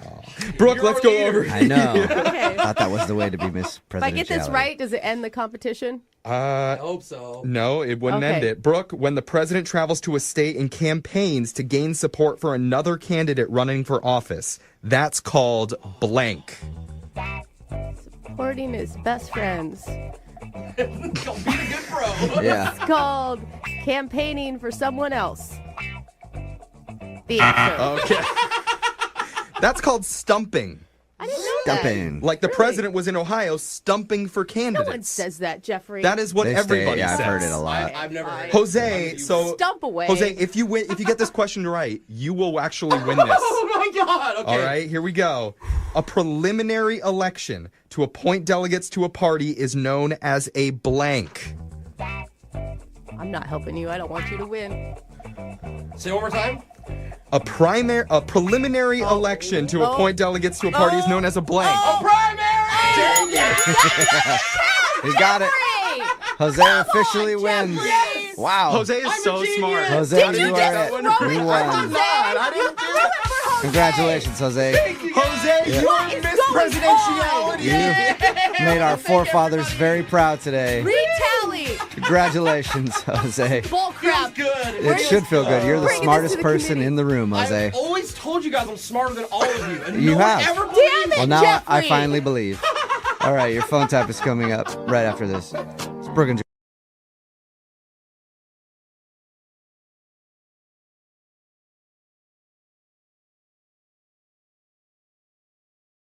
Women love an artist. As a matter of fact, that's why it's called the Mona Lisa. Not a lot of people know that because when Leonardo da Vinci painted it, all the ladies saw it and moaned. Little known art fact. Oh, and thank you for our art education this morning. sounds like we have a modern day Da Vinci on the phone with us. His name is Nathan.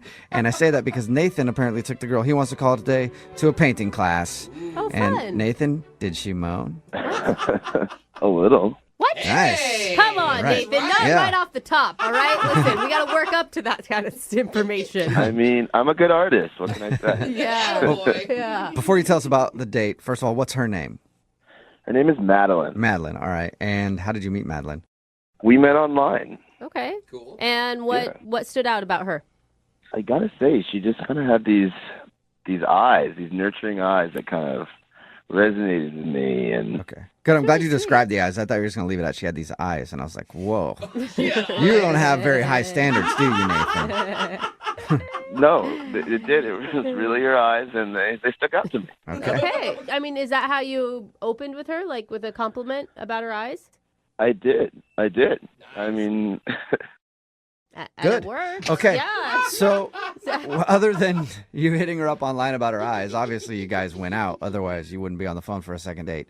Tell us about your date. well, I don't know. I thought it was something that we could talk and be interactive, so we did an art class with like wine and yeah. And had you ever done one of those painting classes before? I had once before. Okay. Yeah, not as a date. Well, how'd it go as a date, other than just painting with your bros? I mean, I thought pretty well. Was there like a moment that sticks out about the date, whether that's good or bad? Yeah, she liked my work, and she nudged me, and she was like, "You're like a modern Bob Ross," and I was like, "All right, I'll take that." Yeah, because there is nothing sexier than Bob Ross. No, No, for real. Those happy little clouds. They're very happy. Is that all you did then? Went painting? no. We went to go to my apartment to actually hang it up. Oh, that is a That's cool. smooth transition. Was that your idea or hers? Because that's a pretty slick line. You know, I said that I would like to hang it up, and she said, "Well, let's go hang it up at yours." She volunteered to come with me. Okay. Cool. All Okay. right. And who held the nail? She did. All right. Nice you touched your nail, bro. Yeah.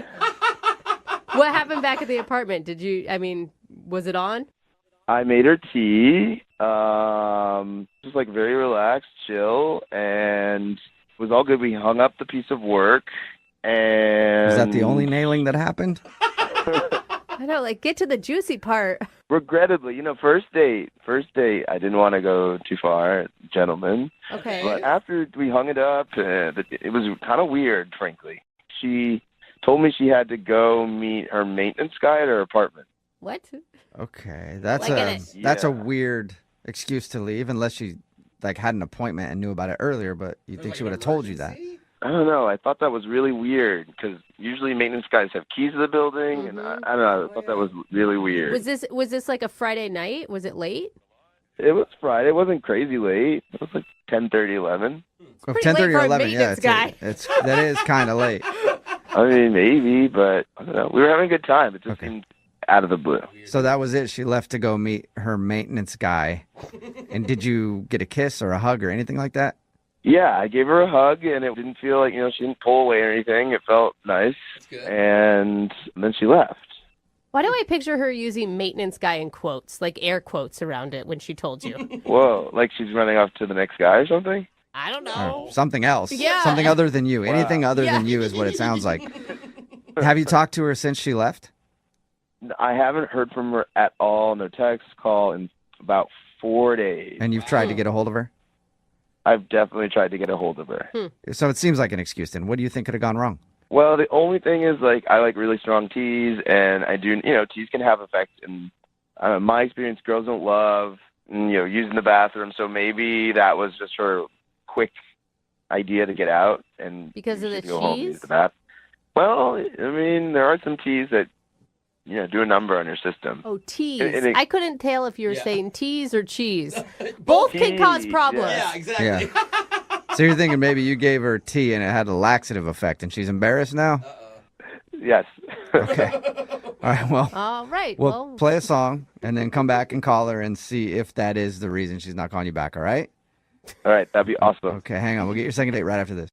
Right in the middle of a second date, and if you're just joining us, Nathan is on the phone, and he wants to call a girl named Madeline. They went out to an art class together and actually went back to his place to hang up the art, and that ends up being all that happened. They literally hung up the art. She had some tea, and then she made probably one of the lamest excuses to get out of a date that we've heard in second date history. So congratulations, Nathan. You have now made the record books and getting blown off in the worst way possible. Wow. Yeah, I don't know if that's a good thing. Yeah, maybe not. She told Nathan she had to leave at like 10 or 11 o'clock on a Friday night because she had to let a maintenance guy into the building. Even she in her head was like, really? A maintenance guy? That's all I could think of? And now Nathan is not getting a call back. All right, Nathan, we're going to try to get her on the phone. Are you ready? I am ready. All right. Be prepared, Nathan, because I have a feeling you did something really wrong that you're very clueless about. All right, well, let's find out. Okay, all right, here we go. I'm going to dial her phone number right now.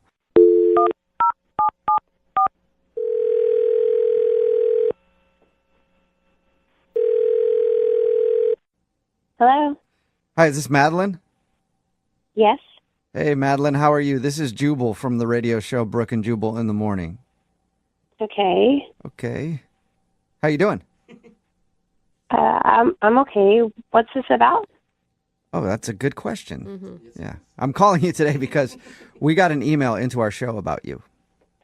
What? Why? Another good question. You're full of good questions, Madeline. Because we do a segment on our show. It's called The Second Date. That's where if you go out on a date with somebody and then end up not calling them back after, they can email us to get you on the phone and ask what happened. And we got an email about you from a dude named Nathan. What? Nathan? Yes. Do you remember going out with a guy named Nathan? Oh. Yeah. Okay.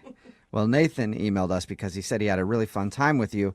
And he thinks that your excuse to leave late on a Friday night that the maintenance guy needed to be let into your building was just a really horrible excuse to get out of the date. And we all agree with him, by the way. Yeah. That sounds like the biggest excuse ever. I don't remember what excuse I used. I already blocked him. I don't understand why you're calling me. I don't. You've even blocked him? Yeah. Why? He said that you guys went back to his apartment. Was there something creepy in there? It just freaked me out. It was just really weird. Can you tell us what was weird? I just got this really bad vibe when I walked in. The place was just super clean. Like, it was just weird. I got a really bad vibe and creepy feeling. Was there like something specific? Because super clean and he sounds like a nice guy who didn't want to push you to do anything you weren't ready for on a first date. After an art class. Yeah. I just got this eerie feeling when I walked in. It was like serial killer clean, like sterile clean, like everything wiped out, not a speck of dust. It was just so strange. No guy's apartment's that clean. It's just, So you're saying his place was too clean and it creeped you out? yeah. That's it? He had a clean place and that's why... No, you got to understand, though, it wasn't just clean. Like, it was like a team of people came and wiped this place clean of fingerprints. It was just weird. And you know, when you just get that feeling inside, it's like something bad happened here. What? I need to go. It made you think what? Do you think he's a serial killer or something? No, I don't know, but I'm just saying it was way too clean and... Something's wrong with that. Maybe he's just, one of those OCD types that really like a clean house. Or maybe he read the decluttering book that everybody reads. And it's not that clean unless you just moved in and took the plastic off of everything. There was nothing out of place. It's like a museum. I think he All sounds right. dreamy. Can he move into my house and improve some things that I've got going on? Go for it. That's on you. Be my guest. I don't want to be anywhere near him. What about on the phone with him? No, I don't even want to talk to him. Oh, that's a shame. Because he's actually on the other line listening right now and wants to talk to you.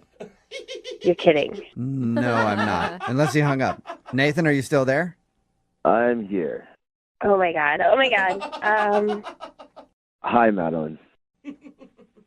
Hi, Nathan. I guess you heard all that. Yeah. I don't see a problem with my apartment being so clean. It might not be a problem. It's unusual, and I'm just not used to that. And so, yeah.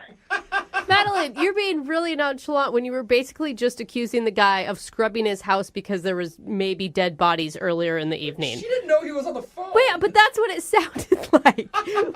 Like you're getting rid of all fingerprints. Nathan, have you killed anyone in your apartment? I have not. I'm sorry. I just got a weird vibe when I came in, and Madeline, why would you want to be dirty? Why would you want that? What? I don't. I'm just saying your place is, like, so clean. It's just freaky. I mean, I have had people comment on how clean it is, but I don't like dirty things. Dirty things really upset me. Okay, so now that did sound a I'm little starting crazy. to get Okay. a little bit on Madeline's Yeah. side now, Nathan. That was kind of creepy. See? I'm not crazy. I Nathan, don't think he meant it like yeah. that, you guys. Did you mean it in the way that it sounded? Because it sounded super creepy the way you said that, Yeah, Nathan. you said upsets you instead of a noise. No, I didn't mean to be creepy. You guys, give this guy, Madeline, I feel like you're missing out on possibly a really good guy because you're making a lot of implications on just a clean house. I can clean my own house. Seriously. Why? I mean, would you rather have a dirty boy? Because I've known dirty boys, and I refuse to be a dirty boy. Are you just messing with us now, Nathan? Nathan, are you like doing this on purpose? Doing what? Nothing. Yeah, never mind. I mean, I've told you, if dirt is bad, it's the enemy. And if I see dirt, I will get rid of it. I like a clean apartment. Get rid of it? See, guys, what happens if I come in and my shoes are a little dirty or something like that? Like if we did. There will be no dirty shoes in my apartment. Oh, okay. Because I would ask you to take them off. I just don't like dirty things. Okay. But Nathan, what happens if we're eating and I drop something or spill something or make a mess? Then what? Then we'll clean it up right away. Okay. You're going to get angry at me? I do not get angry. I just clean the dirt. This is so strange. Yeah. Huh. Yeah, I mean, Nathan, you're obviously passionate about cleaning. Huh. Very. Madeline, listen, if you come over again, I will show you that we can make something dirty together, and then I will clean it up. Okay. Sounds like a great second. Yeah, it does. On that note, I'm just going to ask you, Madeline, would you like to go out with Nathan on a second date? We will pay for it, even if it's cleaning supplies. As tempting as that is, I'm okay to not go. Yeah, You I sure? feel like trusting your gut may not be a bad choice for you.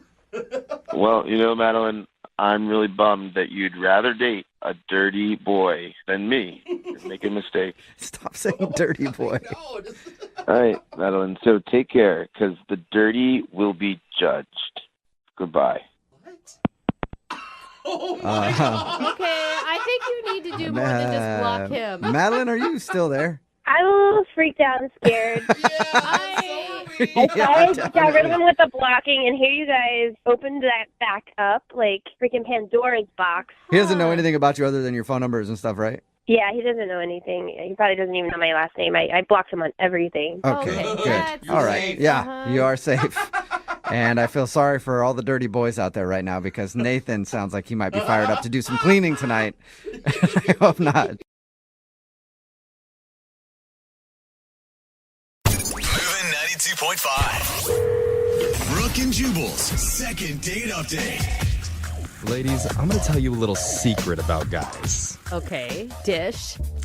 Men love a woman with a little tude.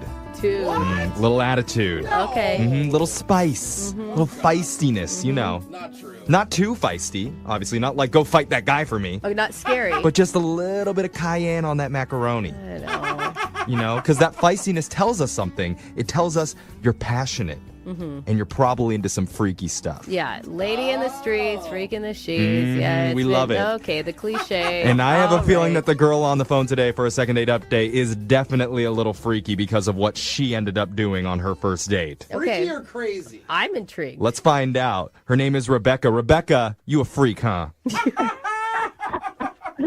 A big one. Oh, Okay. yeah. I like a woman who will own that. Well, I'm just messing around with you. Tell us about the guy that you went out with. What's his name? His name is James. Oh, you do sound feisty. Where'd you meet James? We met on this dating app. Okay. What'd you like about him? Well, in his picture, he looked pretty hot. I mean, he was muscular. He just looked like he could do some things. Okay. Freakalicious. All right. So what'd you and James do on your date? We went to this little diner. Okay. And I was there first. I kind of like to do that. Why? Because if I don't like what I see, I normally kind of just leave. Oh, shut up. You sneak out the back door. Wow. Well, I don't really have to sneak too much. I already have my shades and stuff on me, incognito. Oh, God. I see you in like a wig with one of those fake noses sitting at a bar counter, deciding whether or not to take it all off or just to stay low. Yes. So with James, you decided to stick around. Yes. So with James, I noticed him come in, and he looked a little different than his pictures. In a good way, or? Like he looked like a whole lot different, like maybe about 50 pounds bigger than his picture. But that was okay with you, apparently. That was absolutely not okay with me. Oh. I mean... Okay, so wait, what did you do? Initially, my first thought was run for the hills because he's such a liar. Why would I mean, don't lie. It's online dating. So, we're going to meet. I mean, I guess at some point you changed your mind and introduced yourself? I mean, yes. So at one point, like I said, I was thinking I'm out of here. Then I thought, you know what? I'm going to go back. I'm going to just let him know that this is horrible. You shouldn't do people this way. Oh, you're going to tell him off. That was my first thought. Then I looked next door, and there was this furniture place, and I'm like, let me go over here really quick.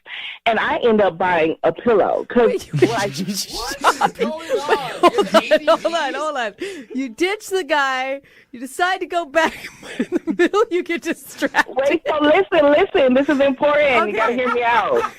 So I went and bought the pillow, and I actually put it inside of my shirt because I wanted to go back to show him, like, hey, I'm not who I said I am either. So you put a pillow in your shirt to make it look like you're big or pregnant or something in the middle. All right, so you're getting even with him for not showing who he really was in his picture. Exactly. I want him to see what that looks like. Okay. Yeah, this is some freak stuff, I'm telling you. Yeah. So how did that work out? Oh my goodness. The moment I came up, he acted like it was just okay. Like, hey, how are you? And I'm like, what the heck is going on? Wait, what? Oh, he's a nice guy. He's like, sure, you look like you got a square stomach, but that's fine.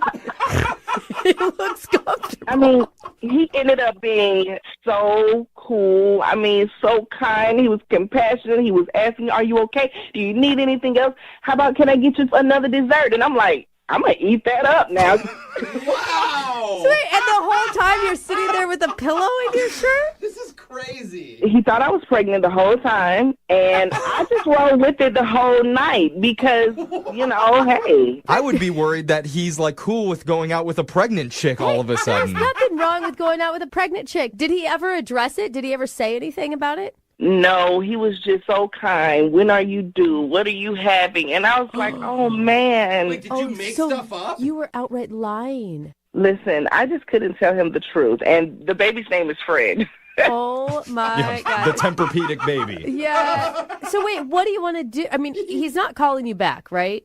He keeps calling. He's wondering how I'm feeling, how I'm doing, when are we going to hang out. Oh, he is calling. And I just don't know, guys. I don't know what to do. I need your help here because I want to hang out. I enjoyed him afterwards. He's great. And I'm like, do I tell him the truth? Like, I have to? Do you have to tell him all the truth? Because the whole truth is like, hey, you're really fat, and I was going to show you how much that sucks by putting a pillow in my belly, and now you think I'm pregnant. I think your best bet is to actually go out and get pregnant for real, and then you're not lying anymore. You know, that's a long play. You got to wait a little while, and he's going to be like, wait, you're still pregnant? 9 months later. It's a 14-month pregnancy. Yeah. He's even asking me, like, if you don't have anyone to be in the delivery room, I'll be there for you. And I'm like, oh, my gosh.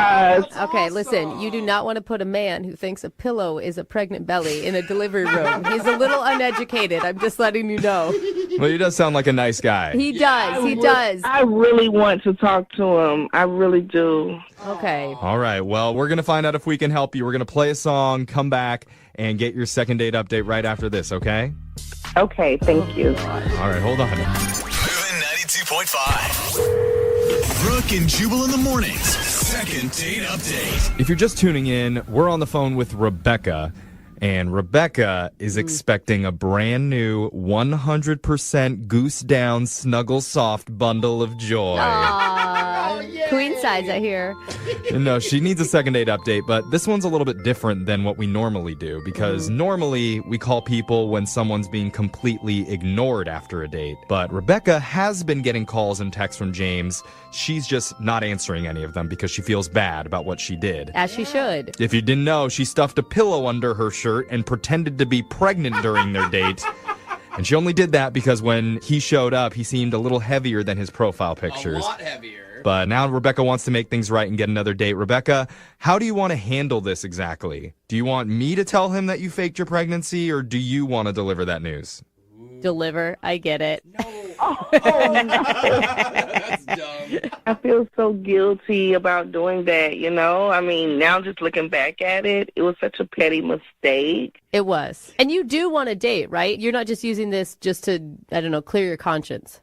Yes, I do. I mean, if this is going to go on, if this is a potential partner, then I don't want to go in lying. Okay, so you're going to tell him that it was not a real pregnancy. I don't have to do that for you, right? Right. Okay, good. Because I've already done way too many fake pregnancy announcements this week. I need a break personally. But let's call James for you, okay? You ready? I'm definitely going to do my best. Like, I'm so nervous. Yeah. Right. You'll be okay. Yeah, just breathe. Yeah. Breathe through it, and we'll get through it together, okay? Here we go. We're going to call James. Okay. All right, here we go.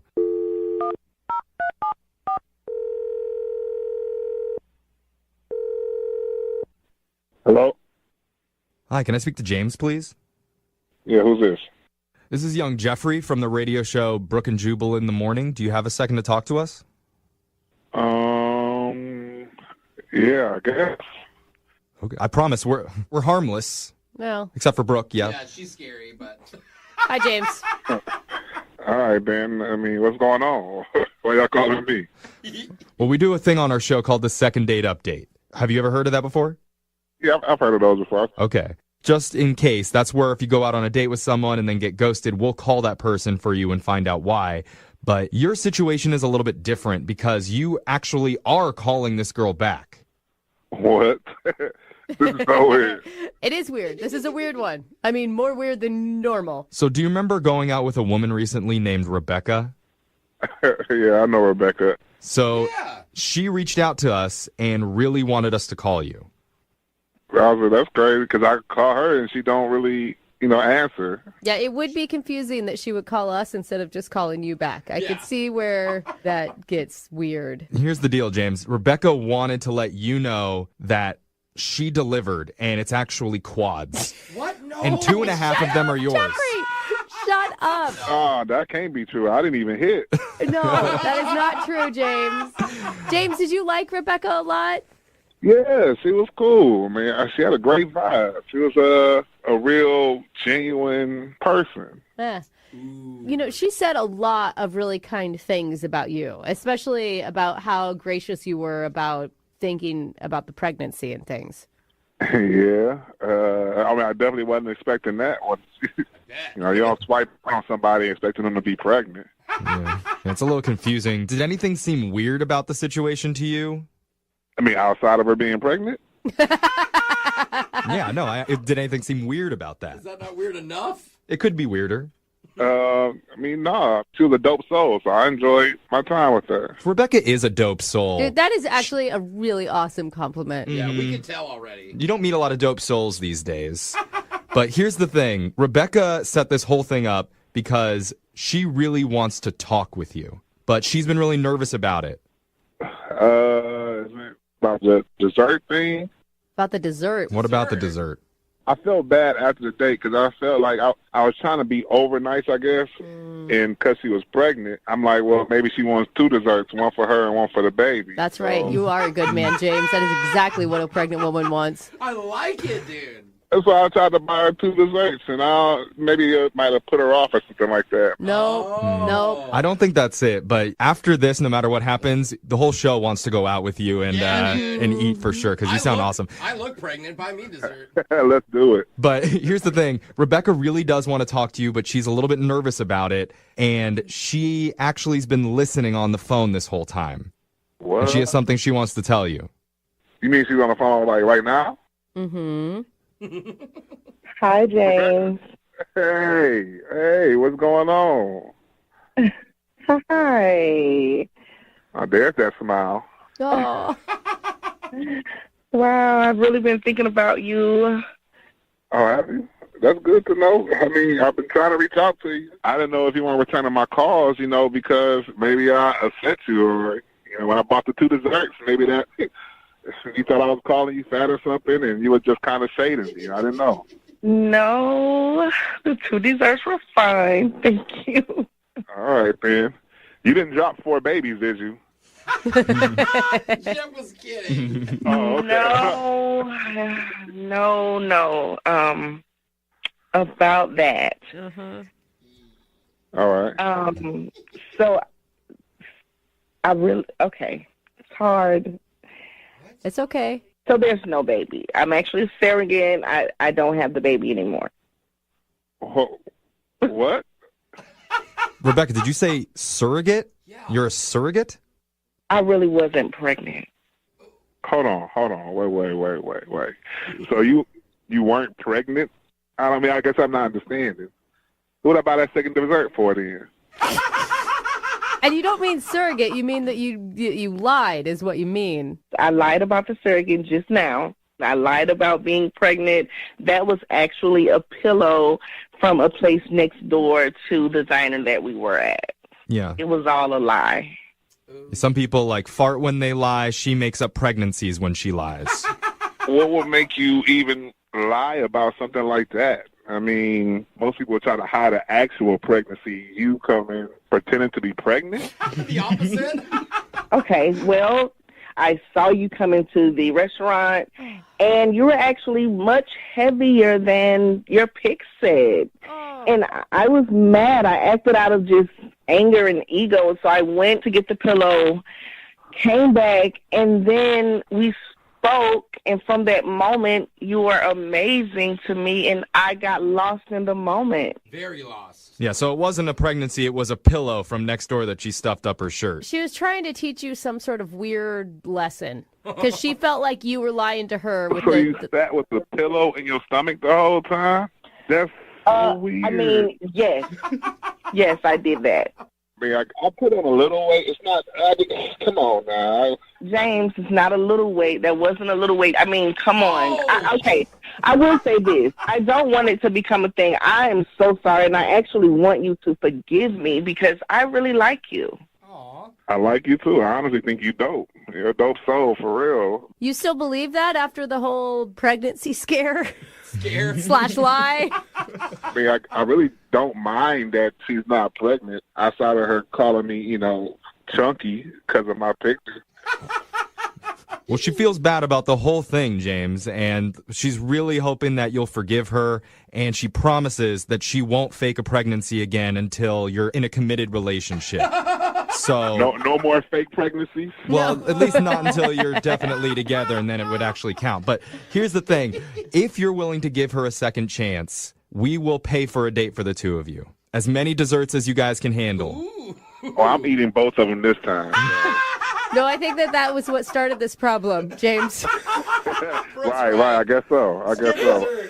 James, so after everything you heard, you really want to go out with me again? It's crazy, but you know, I thought I vibe with you. I can dig you. You know what I'm saying? You guys are so cute. Oh, They're both dope souls. I know. I love it when two dope souls find each other. You know, maybe one day then I can actually, you know, put that baby up in there. Oh, dang, James. I went 0 to 100 real quick. Well, definitely keep us updated. Congratulations, Rebecca. You got your second date. Thank you. And I like your chunky, by the way. It's okay with me. Yeah, it's all right. You can make love to a teddy bear. Okay. Wow. We Now it's gotta starting cut to this get off. It's about to uncomfortable. get like R-rated in here. Congratulations, you guys. Cow.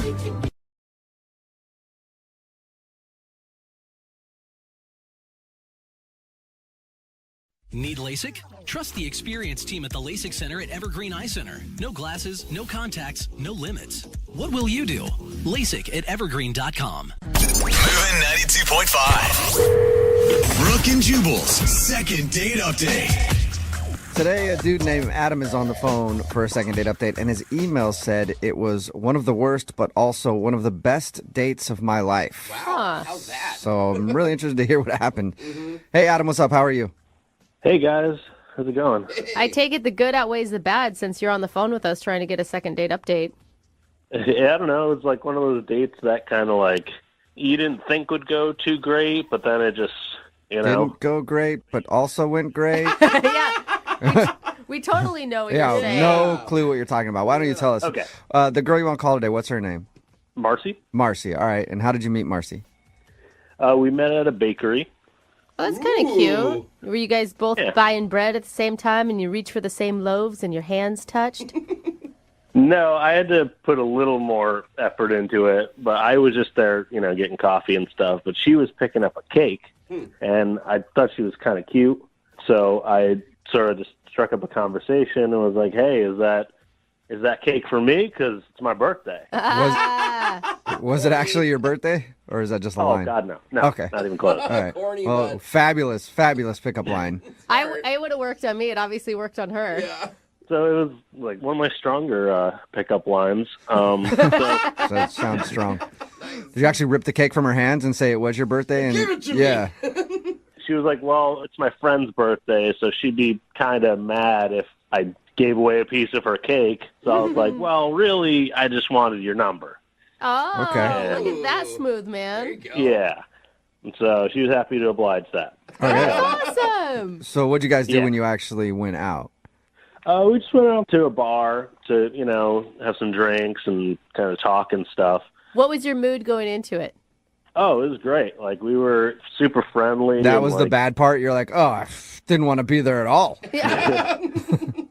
Well, the bad part was probably like 20, 30 minutes into it. We're really like vibing, and I keep getting a couple calls from my mom. which is not like really normal. She doesn't usually call a bunch of times. Right. So then you automatically think it's an emergency. I would. Oh, yeah, absolutely. And it was, I mean, my grandfather had died. Oh, buddy. That's not the kind of news you want to get in the middle of a date. I mean, I guess it depends on your relationship with your grandfather, but Oh, my God. I would think it would be a bad thing. He's like, yay! Yeah, he's like, that guy was an a-hole. Either That's that- fabulous. So I'm guessing you didn't like the news. No, news wasn't great, and needless to say, it kind of threw me off my game. Oh, yeah. I mean, actually, at one point, like I was crying, and so she offered to stay with me for a little while, and then actually came back to my place. That's a great way to get some pity sex. Grandpa's like, Great way, yeah. wingman from the skies. Yep, exactly. Heaven's got a wingman, and his name is Grandpa now. Actually, we ended up having a little makeout session by the end of the night. I think it was unrelated. I hope it was unrelated. Yeah, hopefully the death of your grandpa didn't turn her on. Yeah. So you guys actually went back to your place and made out? Yeah, so we went back to my place and did all that, and then after a while she was like, "Okay, well I gotta get going." It was getting pretty late. I can and see we why called it you a night. said that's like the worst date and the best date, because it sounds like a really lovely interaction with another person. Well, yeah, it was very personal, and Uh-huh. I feel like we connected. But like, she's kind of been ghosting me a little since then. I try to text her, and it'll take like a while for a text back, like a few days, and it'll sort of just be like a one-word thing, or nothing at all. Okay, so you definitely think she's blowing you off. Yeah, Any reason that you can think of why? I guess I might be like an ugly crier. That's true. Like, Yeah, but does anyone ever think that they're a pretty crier unless you're like in a Hollywood movie? Like it just doesn't happen in real life. I mean, like, my cry is, like, pretty ugly. It's all just snot. It's just a mess. I mean, and then I kind of... My voice sort of chokes up like this, and I can't really get... Oh. It's bad. It's That was a weird way to describe your cry. All right, so you think maybe she was turned off by your ugly crying? It has to be. Otherwise, like, we really hit it off. Why would you want to go out with somebody who isn't calling you back because you were crying in not an attractive way, I guess, because your grandfather died? Like, that is shallow if that's the case. Well, I don't know if that's the reason. That's the only thing I could think of. Okay. Well, we'll play a song and then come back and call her and get your second date update, okay? Okay, thanks. Moving 92.5. Brooke and Jubal in the mornings. Second date update. Nothing really out of the ordinary in today's second date update. I mean, we've all been on dates where somebody's died, right? Sometimes it's on the way home from the date, but whatever, it happens. And Adam is on the phone. That's the issue that he's kind of dealing with. He went out with a girl named Marcy. They had a good time, but in the middle of his date, he got a phone call that his grandpa had passed away. Obviously, he was sad about that. But Marcy ended up hanging out with him for a little while longer. They even went back to his place and made out. And now she's kind of blowing him off, and he doesn't know why. The only excuse he can think of is maybe he's an ugly crier. Adam, are you ready to call Marcy and see why she's not wanting to go out with you again? Yeah, I'm pretty anxious to find out. And I forgot to ask because, I mean, you're thinking like maybe it's the ugly crying thing, but you guys made out after that, right? Yeah. Yeah, and you didn't cry again after your makeout, or you did? No, not during either. Okay, yeah, I was going to say during would be even worse, I think. All right, well, I'm going to dial her phone number right now and see if we can figure it out. Here we go. Cool.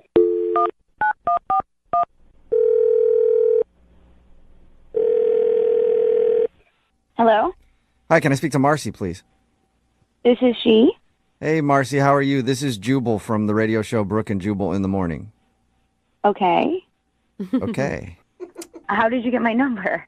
I have everybody's number That's not on speed dial all the time.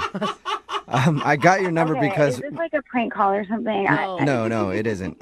Okay. One of our listeners actually emailed us and asked if we could get in touch with you. Okay. His name is Adam, and you guys went out on a date the other day. Oh, gosh. And we do a segment on our show that's called the Second Date Update. It's where if you go out on a date with somebody and then end up blowing them off after, they can email us to get you on the phone and ask why. So Adam emailed us, told us a little bit about your date, and also is confused why it seems like you don't want to go out with him again. Oh my gosh, are you serious? No, this is all joke. Prank call. No. Come on. I'm 100% serious. Oh gosh. I mean, I don't know what to say. I feel bad. He said a lot of nice things about you and about your guys' date. It sounds like you guys really had a connection. I don't know. I just kind of thought the whole night was a little weird. Well, I can understand that. I mean, he told us about the date and how he got a call in the middle of it that his grandpa had died. That would make things Right. weird, I would think. Yeah, and I feel so bad. It did sort of put a damper on everything. Was that the part where things got a little weird? Was when he got upset and cried about his grandfather passing? No, it wasn't. I mean, I hate to say it, but I kind of knew pretty early on into the night that I just wasn't really feeling it with him. And I can't really explain it. Like, I don't think it was anything that he actually did or said. Or... He said you guys made out. Like, I feel like he obviously did not interpret. I mean, I know I shouldn't have done that. I really shouldn't have done that. But Yeah, that was going to be my question. If you weren't feeling him, why make out with the dude? Well, because I was pretty much gearing up in my head how to tell him that, I'm not really feeling it. And I was literally like about to do it. And then he gets this call, and he gets a call from his mom, and I'm just sort of sitting there, and I can really see that she's telling him really bad news. He starts crying, find out that his grandfather passed away. And at that moment, I couldn't tell him that I wasn't into him. That would be a tough situation to be in, to be like, I'm going to tell this guy that I don't like him. Oh, now his grandpa just died. What do I do? was literally about to tell him because I'm not that type of girl. I really am not that type of girl to try to lead someone on. And I really knew from the get-go I just wasn't feeling it. I was going to tell him. He gets this call, and all of a sudden, then I was just sort of like, oh gosh, like I have to be nice. Well, yeah, have to be nice. Marcy, you do understand that being nice and then going back to somebody's place and making out with them are really two different things. I mean, I don't know your definition of nice, but... I know, but like, I didn't want to make his night any worse than what it was, so I just went with it, and I don't know. What didn't you like about him? I'm telling you, like, I can't really explain it. I just wasn't feeling it. Yeah, I mean, we all go out with people where, for whatever reason, you just don't really like them. It's not that they're unattractive necessarily. They're just like, Yeah, I don't know. I think in the very beginning, it was just the conversation fell a little flat, and I didn't feel that spark. I didn't feel chemistry. Yeah, I mean, we get all that, but why make out with him? I can't even believe he told you about that. I mean, it's terrible of me, but it was sort of out of pity. A pity make out. So basically, when he leaned in to kiss me, I just didn't stop him. I would, like, it's easy to be judgy about that, but in the same vein, I feel like everyone in this room has made out with somebody that they weren't actually that into before. Oh, I've done it for years in some relationships. For sure. You're so wrong. Oh my God. I don't know, guys. Like, as much as I knew that I really shouldn't be doing this and that it's so out of character for me, and I was not trying to take advantage of him in any way, but at the same time, I just witnessed this guy that I hardly know get told that a very close family member of his passed away. I just didn't have it in me to not please him a little bit. I don't know.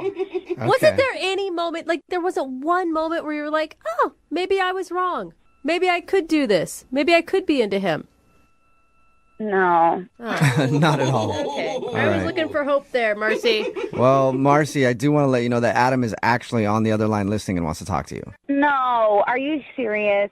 Yes. No. Yes, I am. Oh, my. What more can you guys do to me? Adam, are you there? Oh, gosh. Yeah. Oh, gosh. Hey, Marcy.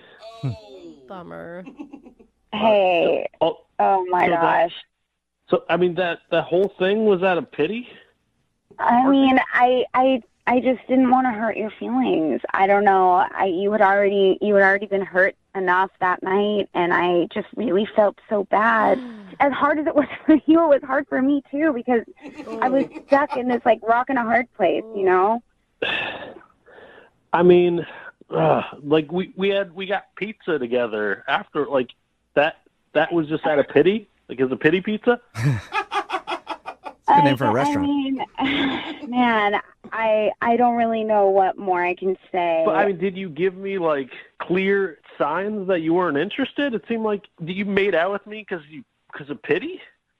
I mean, pretty much. Yeah, I'm just being honest with you now. I feel like mean, that's worse. you called the radio It is station. worse. I don't know what more. It's worse. I just.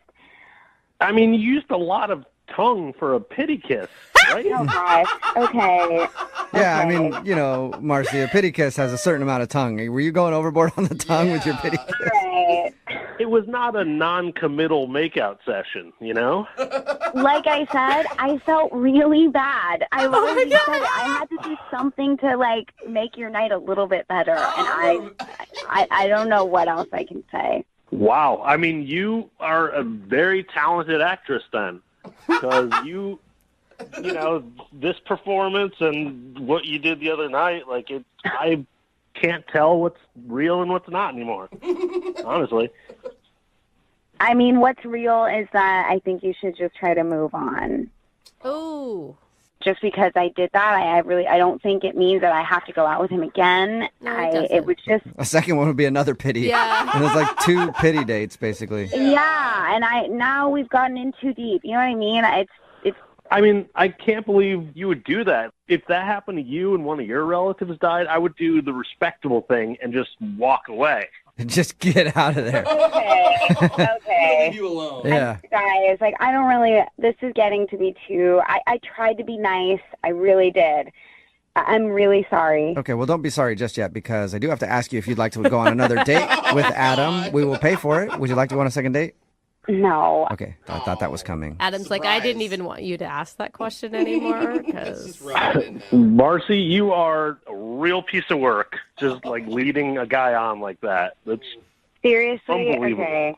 This is taking me back so much. I was literally just trying to be nice to you. I was trying to support you. I mean, is there anybody here that can back me up on this? Am I crazy or something? I was just trying to be nice. No, they're not going to back you up. Okay, I guess not. Well, either way, Adam, you didn't get your second date, and at least you know why now. And Marcy, thank you for taking the time to talk to us about it. Appreciate it.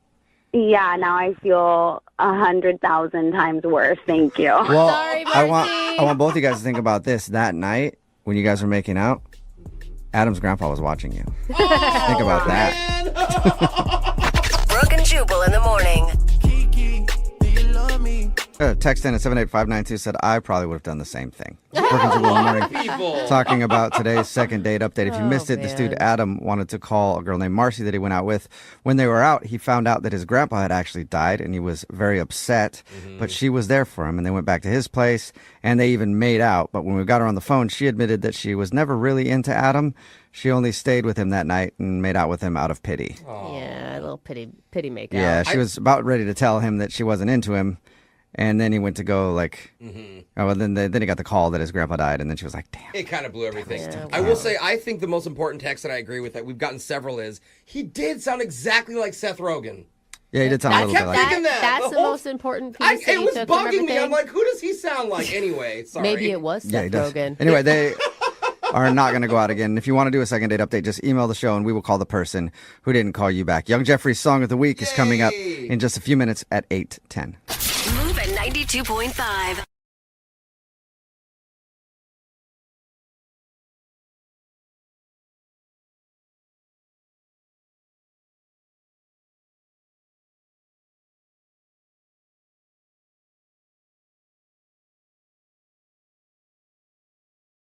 Moving 92.5. Brooke and Jubal's second date update. Mike is on the phone for a second date update right now. He wants to call a girl named Samantha, who he met at a friend's party, but not necessarily to get a second date. I'm sure Mike would like one, but his email says he's more just concerned for her safety. Really? Oh, no. And wants to make sure that she's okay. Mike, how are you? Hey, Jubal, I'm good. How are you? Good. Thank you for your email. Tell us a little bit about Samantha, the girl that you want to call today.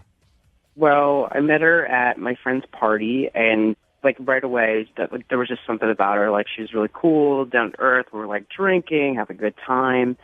So we like exchanged numbers, and it's like really hard for me to ask girls out. I don't know, it's just always kind of been hard for me. So I finally worked with the card to do it, and I got tickets to a show, and I asked her if she wanted to come.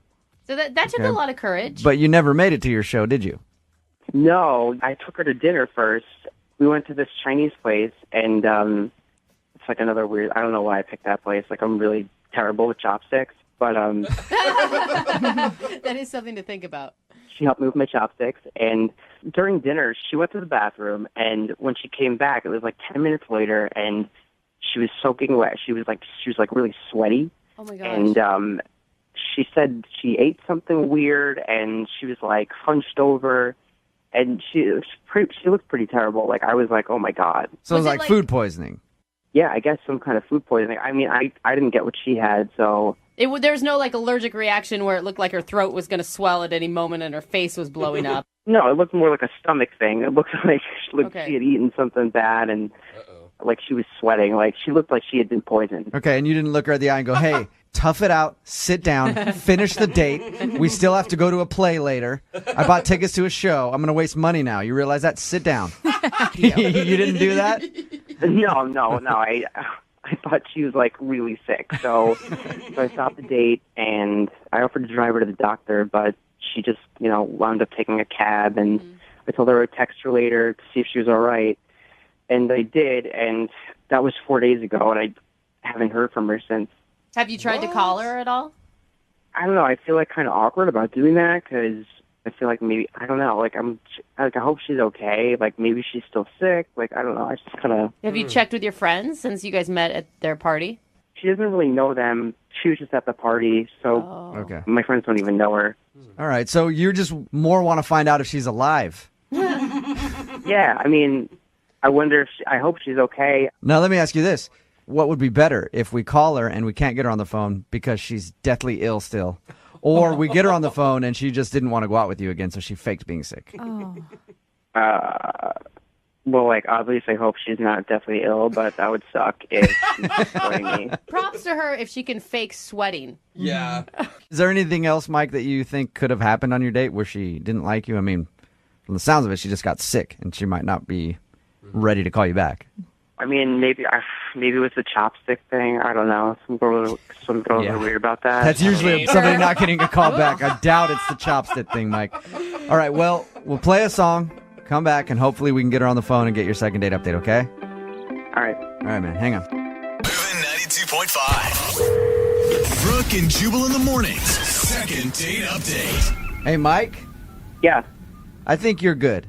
I don't think there's anything you did on this date that could come back to hurt you. You just told us how you took this girl out for dinner and she got sick halfway through and had to leave and hasn't been calling you back. I think she's probably embarrassed. Mm-hmm. I don't think you did anything wrong on your date. Yeah, I hope so. What was the last thing you said to her as she left the restaurant with possible food poisoning? I just told her I would text her to make sure she was all right. Okay. And you haven't gotten any response from her at all? No, nothing. So I hope she's fine. Dude, I think Jubal's right. I'd be humiliated. Yeah. Especially because I'm sure she spent a little bit longer in the bathroom than she probably wanted to. I get For a nervous while. even with my girlfriend like over a year. I still get nervous when I go on a date and I'm in the bathroom too long. I think she's going to think I'm blowing this place up when I'm not. So maybe she's just embarrassed, okay? All right. All right, here we go. I'll call her right now.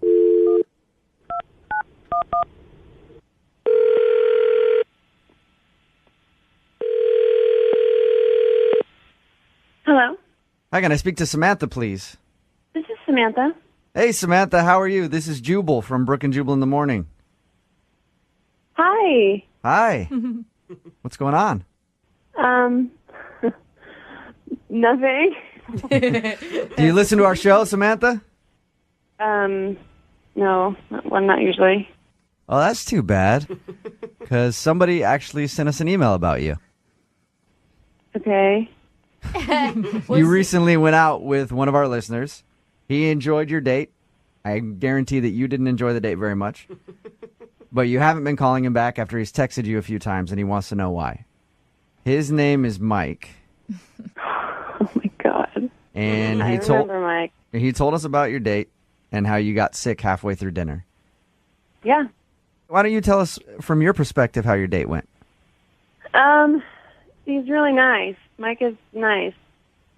That's not how your date went, though.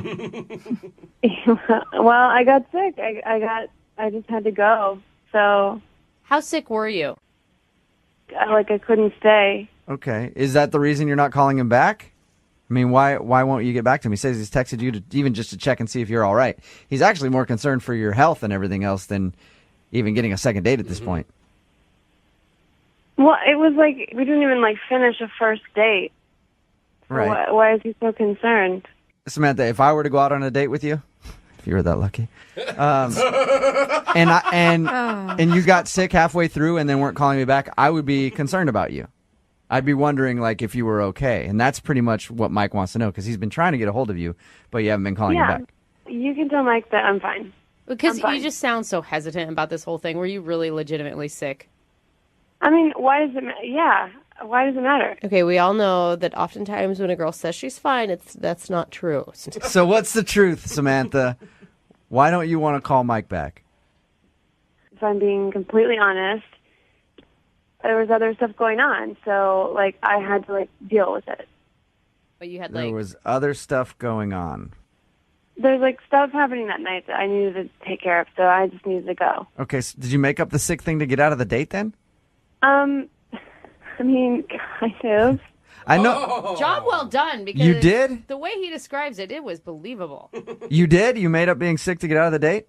Well, I had to leave. I had to go, and I didn't. I mean, it was just a spur of the moment thing. It was an instinctual. But I had to go. I feel bad. Oh, I feel bad. Well, why couldn't you be honest about it? I mean, what was so secretive or embarrassing that you couldn't? It was personal, so I thought okay, I'll just spare him the details.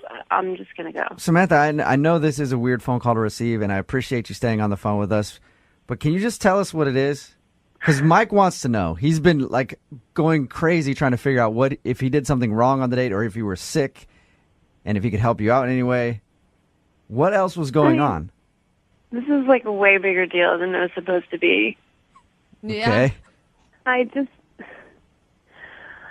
There's this other guy that I was really excited about going out with.